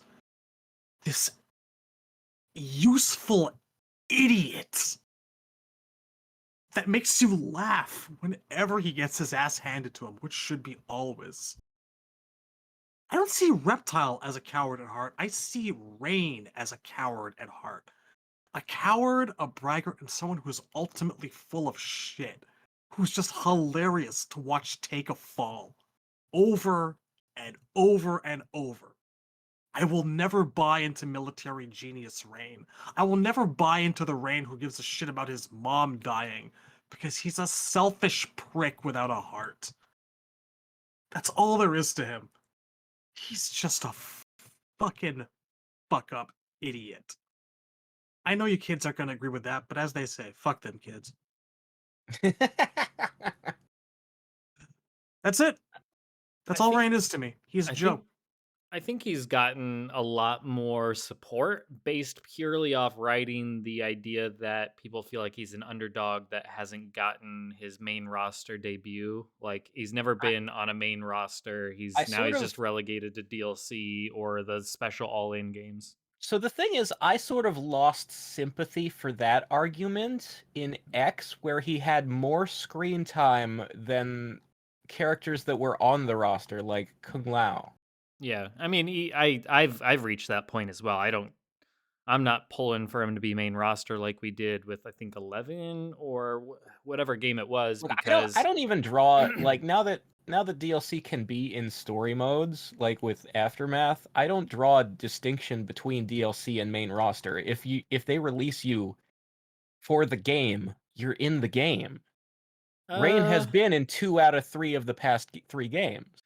well, I mean that's fair. I still draw a distinction like if they're going to hold Cyrax until like 2 years after the game launches in like Combat Pack 5 and nobody plays the game anymore and everybody's decided it's the worst Mortal Kombat ever. Like has typically been the Well, that's case, going to then it's like depend at on that point I'd gameplay. rather Because not see my favorite character make the so game and here's the I'd rather thing. he be in the next one. Here's the thing: if you get released last for a game that sucks, absolutely no one's going to play you. Like the Ninja Turtles at the end of Injustice 2. Right. But if the game is actually good, then we will still be playing it when the last DLC comes out. Yeah, I mean we just Well, haven't not necessarily, because even if the game is good, like there was more time between Street Fighter V's release to Rose's release than there was between MK9 and MKX. So I still don't want to say all DLC is basically Yeah. equivalent to base roster, because that's like 4 to 5 years, man. Like that's not the same thing. That It's depends on the too game. long. NRS doesn't do that. Look, it NRS will depends. say there's more DLC coming, and then oops, WB canceled it. We're working on the next game. Yeah, I think it really just depends though. Like I'm still pro like if you're in the first DLC pack, I agree with you that it's almost like the main roster. You're gonna get all that special hype and attention. People are still like in super hype mode, but I don't know. There comes a point where like that the bloom is off that rose. I feel like, and people are in just I don't know. kinda... We were playing MKX right up until 11 came out. I feel like. I mean, Temp was in that stage where he hated Well, it. yeah, So. maybe not Temp, but I kind of gave up after Combat Pack 2, dude. Yeah. I see. That's the thing is that I am, and again, if you go back and watch our reaction Yeah. video to Combat Pack 2, I am You like liked the it. only one of Yeah. the 4 of us that wasn't broken up about that. I thought it was a fine pack. I went back to like, MKX. Yeah. And I guess, depending on the audience, this is a hot take. I don't dislike Triborg. I dislike having Triborg in place of Sector, Cyrax, and Smoke. But I would rather have Cyrax's moves all in a single variation than a Cyrax with 3 variations. I said that then, and I'll say it now. You motherfucker. I don't like variations. I don't like chopping a character up and not having. I mean, all I of their don't shit. disagree at all on that part of the argument. Absolutely, we're in the same boat there. What were you saying, Temp? No, I just I went back to MKX like right before MK11 came out, just as part of the hype train, but also because I was really burnt out and tired of Injustice 2. By the end, I really hated that game. Well, that's kind of the thing. Is I feel like Yeah, I mean, part of my argument Injustice here is 2 most NRS games don't like carry on even if they stop support like even if they kept supporting. I feel like people just give up on them in general. Well, they you don't have last to like the keep. Street So there are Fighters. 5 NRS games, and most of us haven't liked 3 of them. You know, that's kind of part of it. Like you got to take into account that like we just don't like Injustice. We played the shit out of 9. We played 9 for fucking ever. We went and back to played 9 a- after Injustice came out in the San Antonio scene. You know, 9 and X got a lot of play, and if NRS makes another game like 9 and X, then we will be playing it when the last DLC comes out. We might be playing it more than we'll be playing on release. Yeah. What was the original? What was the thing that spurned this discussion on the Rain? DLC? Rain. It was yeah. about Rain. So was I was like, gonna if- say, yeah, I was just gonna circle back to that. So the fact that he did make it into 11 as DLC has now, that was the reason why I was gonna say I no longer have that sympathy. He's been DLC twice. It's just the boat, the ship has sailed on that. Like he's made games. As much as I don't like the last DLC spot or whatever, but it's like he shouldn't have been in the last DLC spot. But his fans are just relentless about it's like the Melina stuff where it's just like we're just gonna talk about it and ask for it to the point of like, okay, if you're happy, like if you're gonna keep asking and you want him in that last DLC pack, then there comes a point where it's just enough's got to be enough where you're just satisfied. And I feel like with certain people, like certain the more toxic parts of fan bases, because it's not like all Melina fans are toxic or anything like crazy like that. No, we're just speaking generally of like just the toxic parts of these fan bases. They're just relentless and they're never satisfied. And I know when MK12 rolls around, it's going to be where's Melina, where's Melina, where's Melina, where's Rain, where's Rain, where's Rain. And it's like, Jesus, come on, you just got him as DLC in the last one. It's just never ending, and that's why I no longer have sympathy, because I know if he doesn't make base roster, it's just a nonstop thing. It's just Well, a you know what we nonstop have to thing. do? We have to take a screenshot of him falling into the fire in Annihilation and hit it with the hashtag the real rain. And Take the fight through those motherfuckers. And a lot of that has to do with just there's just other characters need that support. Rain does no longer needs that support. He got in. He got in. Once you get your character in, you move on to support somebody else. That's my philosophy. Like if I finally get like Ashra so I got Frost. I know many people weren't satisfied with that version of Frost. That's fine, but for me, I got Frost. That's why she's no longer my number one desired character. Like I moved on. I'm on the Ashra train now. She was a part of my top 10 leading into MKX and MK11. So it's like now she's moved up in ranks. Now she's number one, along with Serena and all the other characters we've been asking for. Lee May. Fujin's still on there, but that's just because after coming back after all those years as DLC, I think it's still worth pushing the Fujin train, at least until he makes it into one more roster. Then I'll back off on the Fujin train. I also don't think you can put Fujin and Rain in the same category either, though. Yeah, I feel like it's those very are different. qualitatively different. So it's just that's kind of where it's like I've moved on from the Rain thing. There are so many other characters we need to see that take much more priority over pushing the Rain thing again. Like we've done that. We've been there. I'm okay with him being DLC every game. I have no problem with that. I just don't feel like paying money for him anymore. He's earned a spot on the main roster if he needs it. And it's, if he's taking a game, I'm ready for him to take a game off now, Yeah. Two games paying for him, one game where he's part of all the cutscenes and completely and totally unplayable. Time to take a bit of a break, buddy.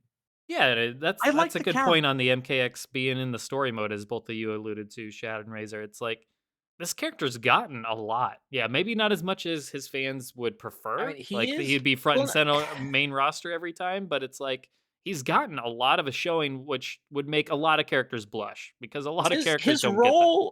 His role in MKX story mode was so significant. Like he's more of the force behind Melina's civil war than Melina herself is. He's like the B villain of MKX. Yeah. Don't get me wrong. Like I'm not Shinnok saying- and Quan Chi are the A villains, and Rain and Melina are the B villains. I'm not saying I dislike the character. That's not what I'm getting at all here. I'm just saying, no matter what you do, no matter how hard you try to sell this guy as a military genius, as a tactician, I'm sorry, but that's where Reiko sits in my mind.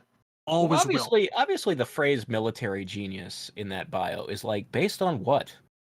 Yeah, that's You know, just a like generic out of phrase, nowhere. too. that's just a word salad. That doesn't mean anything. Like It also calls him an you orphan. can't just no shit. throw an informed trait. Well, he is theoretically He is technically, an but I orphan. mean, it's an example of the overuse of that term Yeah. as describes people who work for Khan. I was gonna say, like if you look up a lot of superheroes in their wikis, that's like something that's tossed on almost at least 75% of them. Everybody's a military genius or a tactician or an orphan. Like it doesn't make them unique. That's just so if that's what you're gonna throw on Rain, okay, like that's Reiko as well. Like you could apply that to a lot of characters. They're military tacticians. Great.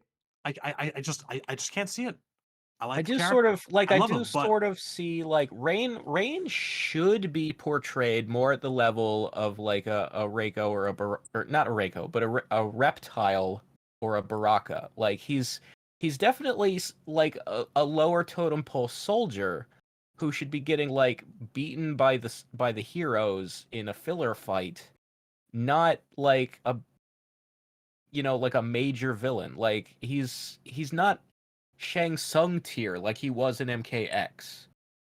I remember I actually. don't know about there like was- obviously because you're using the phrase joke character because to you I there's don't something see him- funny about him and his I don't see him as a Prince joke Song character origins. specifically, but like, there's just something. Would you consider Dan Hibiki to be a joke character? Well, see, that's the thing. Like Dan is obviously designed to like the role he serves in stories is very much like a Bulk and Skull. There's goofy music playing while he takes a pratfall and lands face down in a cake. That's Dan Hibiki. Yeah. And there are two characters, and only two, in Mortal Kombat that I use that word for, and that's Mocap and Meat. I place Rain an echelon above that. I'm not, like, expecting a laugh track when he trips and falls into the cake, but I feel like most scenes involving him should end with him face down and me laughing at him. Because he fucked up. Or he ran I don't his know. mouth. Or something like sort that. of like the way. There's a way like to take like his story and his background seriously. He just shouldn't be winning fights because he's not like the cool guy. He's like the low ranking soldier who in his own mind is the cool guy. He's like the guy who boasts, "I am the son of a god and I am so powerful." And then he should be jobbing. he should be getting knocked out in a fight with Kung Lao in the middle of a chapter. Like Ermac and Reptile and Baraka do. I actually have a Although memory Ermac way deserves back, better. But way back from like Conquest when it was first airing, for that one episode Rain was in, where I was actually surprised at that time that he seemed like so much of a threat, that they took him, that they seemed to take him seriously, and he broke Kung Lao's leg. there's a weird thing going on in that episode because so the thrust of the episode is Kung Lao gets injured and then Melina shows up disguised as Kitana and is like, I have some like herbs and salves for your wound, but she's actually slowly poisoning him. Yeah, that's but like the fight where he quote unquote breaks his leg is he like rolls out of the way, dodges one of Rain's lightning bolts, and then they just say he has a broken leg. Like, I'm not sure how he broke his leg. Anyway, that's the only point I wanted to make. I find Rain's suffering amusing. He should be more like Starscream. That's Next. My third take is in a way the most controversial, but I don't think it's going to make anyone like angry. My third take is that gameplay wise, MK9 Kenshi is overrated.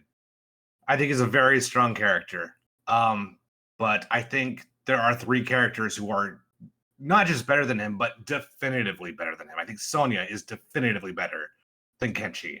I think Cabal is definitively good character. I said he was a cheating character. Yeah, well, I mean, in a game of cheaters, yeah, I still think he's very strong.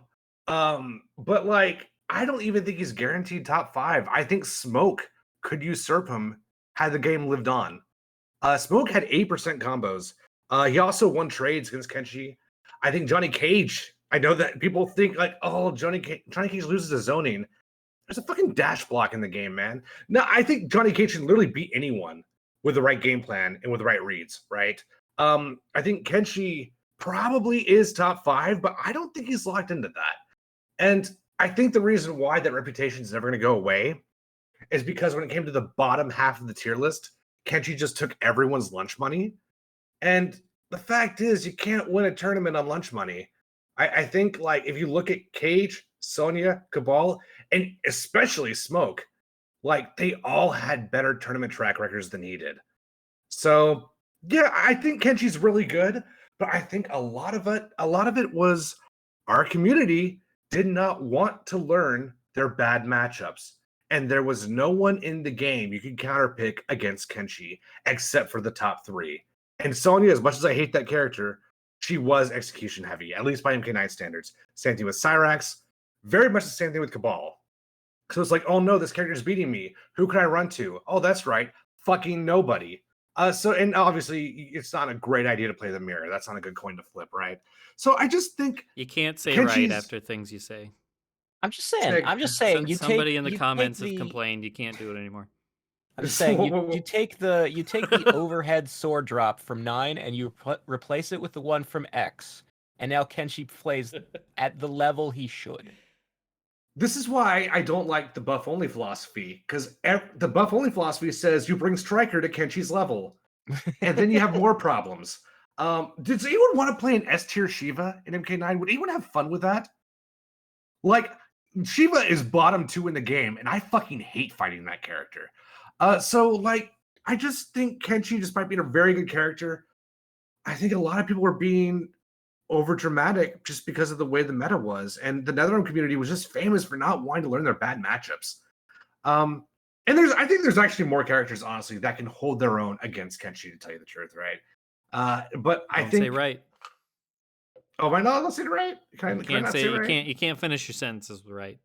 Oh, that's right. I forgot. Oh, you're saying it. You Right. said it again. What are you gonna do about it? I think you just got punked. Not a damn thing. I'm just telling you. All right, just forwarding feedback. Oh God. Yeah. Did someone actually say that? The new hot take: end every sentence in the word right. Yeah. I thought you said Reich at first. I was like, what? It's like, that No, doesn't somebody make left a sense. comment. has- That was just Hemp supposed has to a be funny. second catchphrase, and people are upset about it. Yeah, Hold he's on, been let me saying go- sup. Give me a minute, guys. I'm going to the comments. Why are all of your catchphrases one really common word? I think it's He not likes to even a keep it phrase by simple, the man. definition. Third. No, it's It's by his the third one. definition. It's not a phrase. It's a He's catch got- word. He's got sup. He's got that's tight.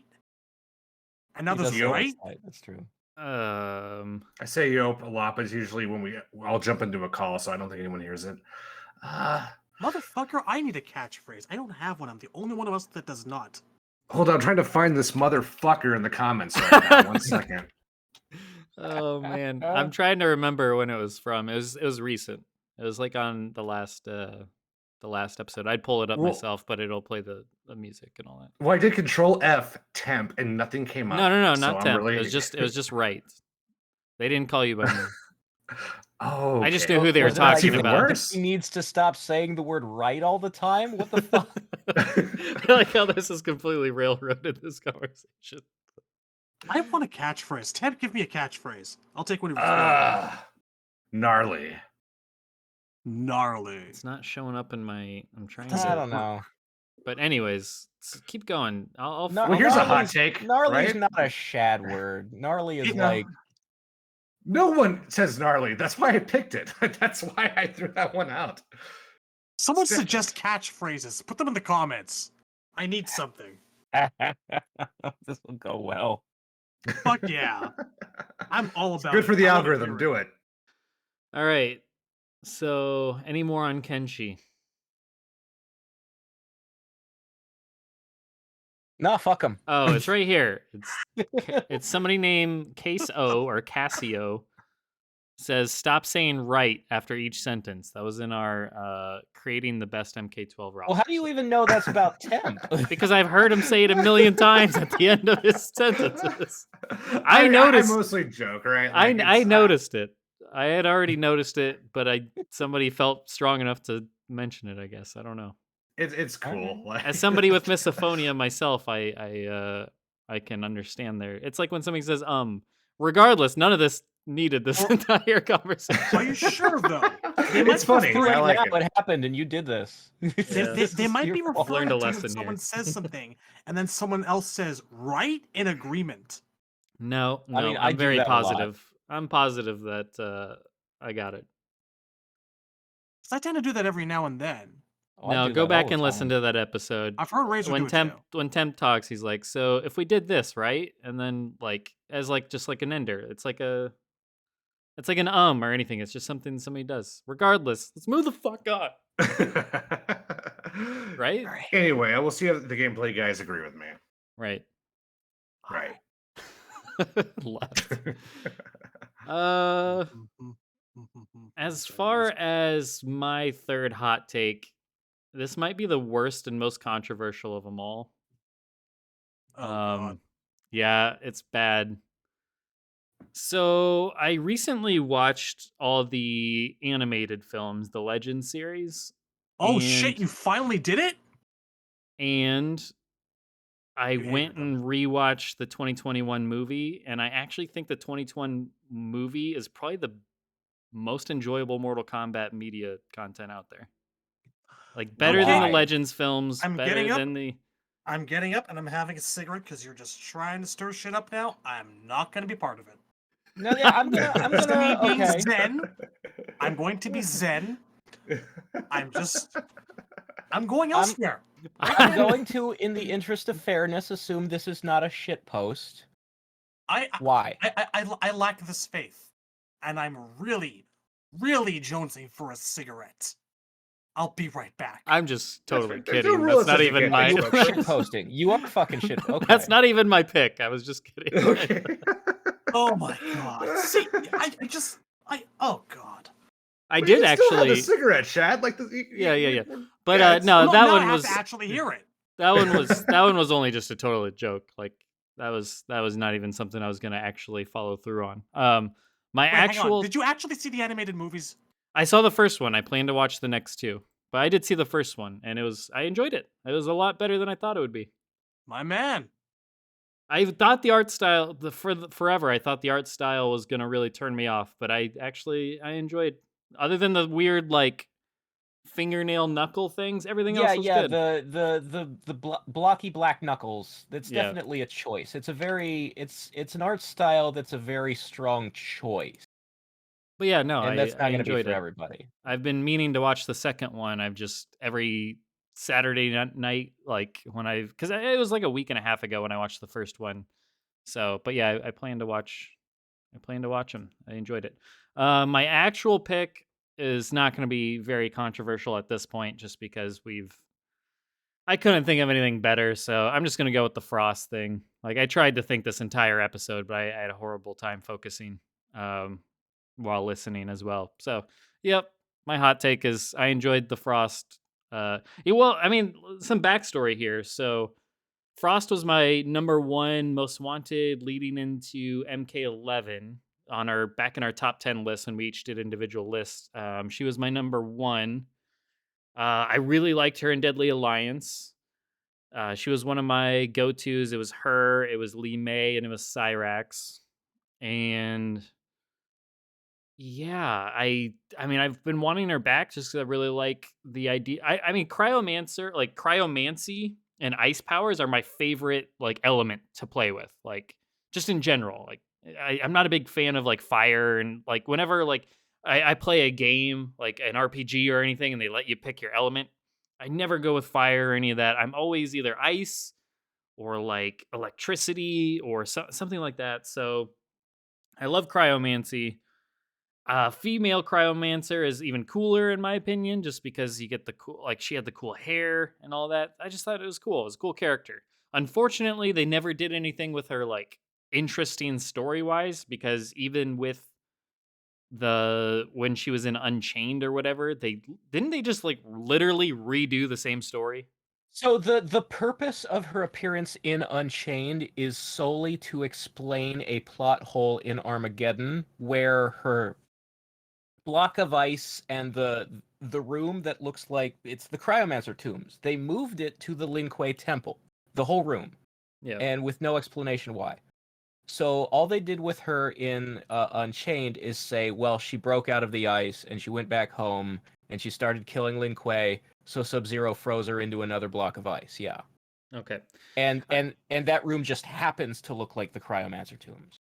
And just as a quick like asterisk aside, I did not in fact go watch the 2021 movie again, because why would anybody do that? So that was a total joke. That It makes moving me on. smile to think about how hard you just punked the members of our audience who actually enjoyed that film. But moving on from that, I just wanted to up north, clarify. I was genuinely curious to hear It would have been a hell of a hot potential take. defense for that movie, because I never have.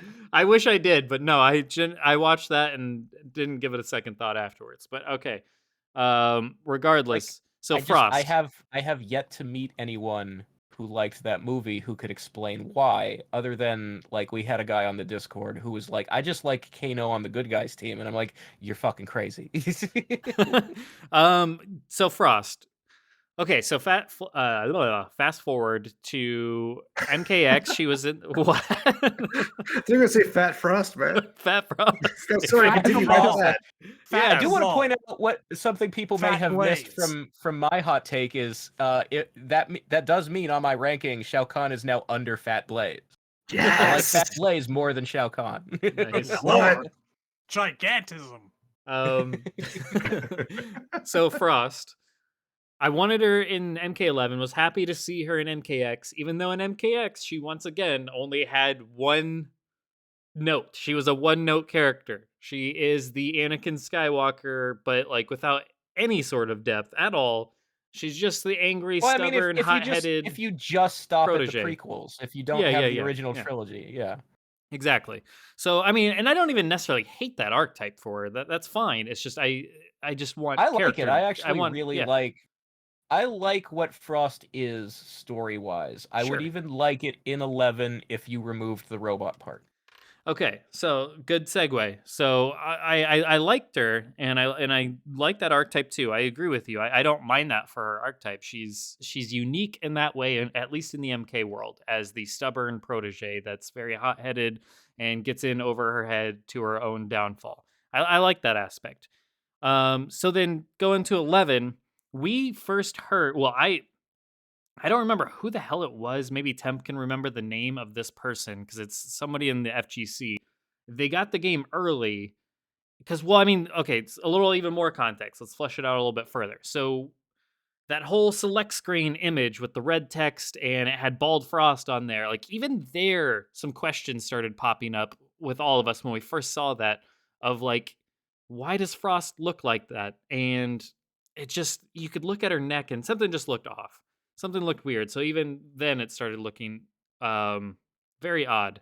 And then flash forward, somebody got the game early in the FGC and he was starting to like, he wanted to charge people for information. It was that guy. And like for early leaks and stuff. And so I had reached out to him, didn't give him any money, of course, but he was familiar with us. And I reached out to him and I asked him for information. And he told us, like, he told me that Frost was a cyborg and she throws her head. And I just lost it. I was pissed off. I was just irritated. And I reacted how anybody would have reacted in that scenario. But for whatever reason, it just like seeing it through execution, I didn't hate it. I don't know. I thought it was cool. And we've had this debate, so we don't really need to go into this debate. Razor, most people don't like it. I liked it. Razor doesn't like it specifically because she takes her head off and all that. So yeah, I'm not going to drag this out for like 30 more minutes. We've been recording forever, but it's just aesthetic for me. Like if she had been like, even what they did with Cyber Sub-Zero, where they took Sub-Zero and they made a blue Cyber Ninja. Yeah. I kind of would have liked to see what a female build Lin Kuei Cyber Ninja would look like. Yeah. Like even if you found a way for her to have the helmet off so she still got the hair, that could have been something. Because they tied her to the Chronica aesthetic, Yeah. and because all of her moves look cartoony. Yeah, I liked them though. In a weird way. I like the like where she spins around like a ballerina, but her legs keep walking forward, but her I love torso that spins move. around. That's super cool. I like when she beats you over the head with her head and stuff like that. It's just kind of interesting to me. The head stuff's a little bit much, but like in terms of personality, in terms of motivation, I've always felt that was right. That kind of really... aesthetic, it's just not to my taste. It reminds me too much of the robot girl in Tekken, Alyssa. Yeah. Like, and it's not even something that I don't think Alyssa belongs in MK. I don't think she fits in with the other characters. Like if Havoc had those moves, we've sure. discussed that. Yeah. Okay, here's my question. Like, how do you feel about Cyrax literally using his head to like crack you over the noggin in MK9? Because that was like a signature move of his. I wasn't a super big fan of it, but Did he use his head? I thought he used the bomb. He did. Like, he I did think he have did like both. part of his X-ray, I think it was, is that he would like launch his head at you and it would Okay. crack into you and then it That would was come back Sector, on. I thought. Now, Oh, Triborg both. did that Yeah. next. it was pretty sure it was Cyrax, because the one thing that I can kind of justify about it is that Cyrax is the one whose teleport is that all of his limbs disassemble Right. and rocket away and come back together on the other side of them. Yeah. Well, for sure, he used the bomb as And his throw. For sure, and I know Yeah. that. Yeah. the other thing is that so Cyrax's head doesn't explode and then reappear out of nowhere. Yeah, that was weird. Frost, when she uses her head as a projectile, it goes off like a bomb, and there's no more head, and then a new head appears from out of the sky. That's where you get into. That's clearly not like canon that happens. That's just video gamey, like you said, cartoony. That's just a way to make a see, move. That's all of that. I don't like it aesthetically. That's just where I'm at. Yeah. I don't. That's you can't argue taste. So like in terms of like what your preference is, that I'm not even gonna argue. My main thing is a lot of people like they always put their hat on the why would like this isn't Frost, and it's like maybe it's not the Frost you wanted, but like my argument is always that's her character is she'll do anything to get ahead and to gain power. That's what Anakin Skywalker does. Yeah, Like I get it. I get so it. her going into cyberizing herself like the Sector route, like that makes complete it's sense that she would do that. because of the aesthetics. Yeah. Like I said. Yeah, no, I And get it. also, like, if it were me as a writer, I would have her team up with Noob and get like some kind of darkness powers instead of picking Sector. That would have and been robot cool. stuff. Yeah, that would have been Yeah, cool. mean, yeah, that's just, but Full it's the dis- like- same. It's the same basic story idea. Like, I have no problem story wise with Frost in 11. I just wish it wasn't a robot. yeah, and that's fair. I mean, that's you Whenever- can go ahead, Chad. Whenever I pick her, I default to the ninja outfit. I know that you do too. I know that probably most of us do. Yeah, I mean, I have it I- equipped as a primary, but I don't actually play her. I mean, I find it makes it a lot more digestible for me. I mean, I even love the cyber. I mean, I love cyberpunk and synths and like that whole aesthetic of like Blade Runner and all that. So to me, I love the neons and stuff that they went with some of her outfit. So I dug that, and I some people had a problem with like the way her face model looked, like specifically on her, not the person that the actor or whatever. But like I liked it. I liked her hairstyles. I liked the pixie cut or what is the shorter hair version. I liked the classic version that they kind of did. Like I thought she just looked like cool to me. Like to me, that's not supposed to be a pun. Like to me, I dug it. I dug it as a character. I dug it. Now, if they never brought her back as a cyborg, no problem, because I still love classic Frost. And so, but yeah, that's really just my hot take, because I know Well, the majority probably do not prefer cyborg Frost. I think Frost is also a special case too. Honestly, the cyborg stuff I could have gotten behind if they did one thing, and I'll get to that in a second. But my biggest problem was they made the Frost fans wait so long Yeah. for something that was completely transformed and barely recognizable as Frost. That was my biggest problem. Even if it's done right, it's like no one wants to wait that long for their character to come back to become a robot. Because that's not why they liked Frost and Deadly Alliance. No one was saying they wished she was a robot. But I think what could have made it a little better for me is if she had some sort of interesting relationship or dynamic with Sector, and we didn't even get that. Because Sector could use some relationships. He could use someone to bounce off of. Yeah, he needs allies and stuff. That's for true. sure. She didn't actually interact with the cyborgs at all. She just Sector gets like blown up fairly early in the story, and then he's rebuilt as like a drone and Yeah. doesn't like talk or anything. So like Frost kind of took over the Cyber Initiative without any interaction with the actual members of the Cyber Initiative. Which ironically, Sector is still the highlight of the MK11 story for me by far. He is my favorite part of that story mode. It is So really, really funny how they had so many opportunities to make them so much more relevant in X and 11 and just chose not to. Yeah, I mean, that's gonna unlock my bitter pill of Mortal Kombat. So I lock that away. Yeah, you see? I keep that in the cage. Yeah. We don't. It's like the intellectual Homer and fun Homer. I keep that locked away. I've ranted about that enough, I think, over the years.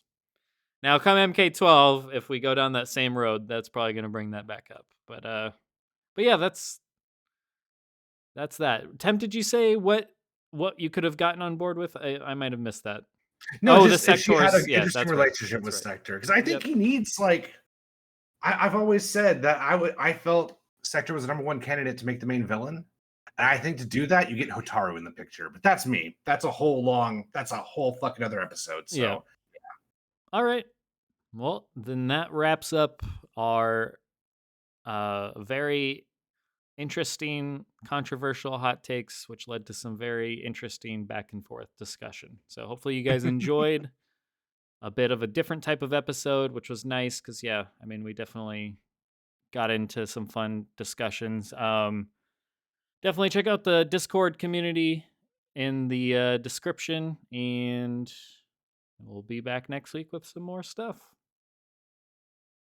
But that's it. See you later, nerds. That's the thing. yeah, take care, everybody. Insert catchphrase here. Place your hand on the door. See, Cyborg doesn't get that reference. He hasn't seen the second one yet.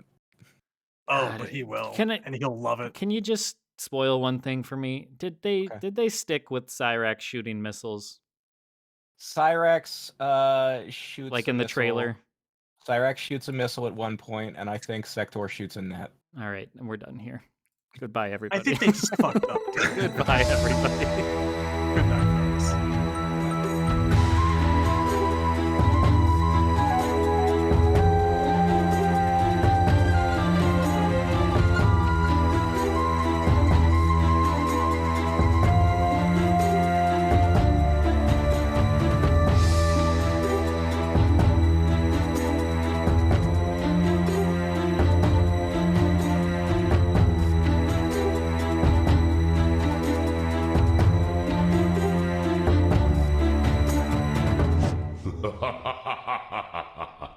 That was pathetic.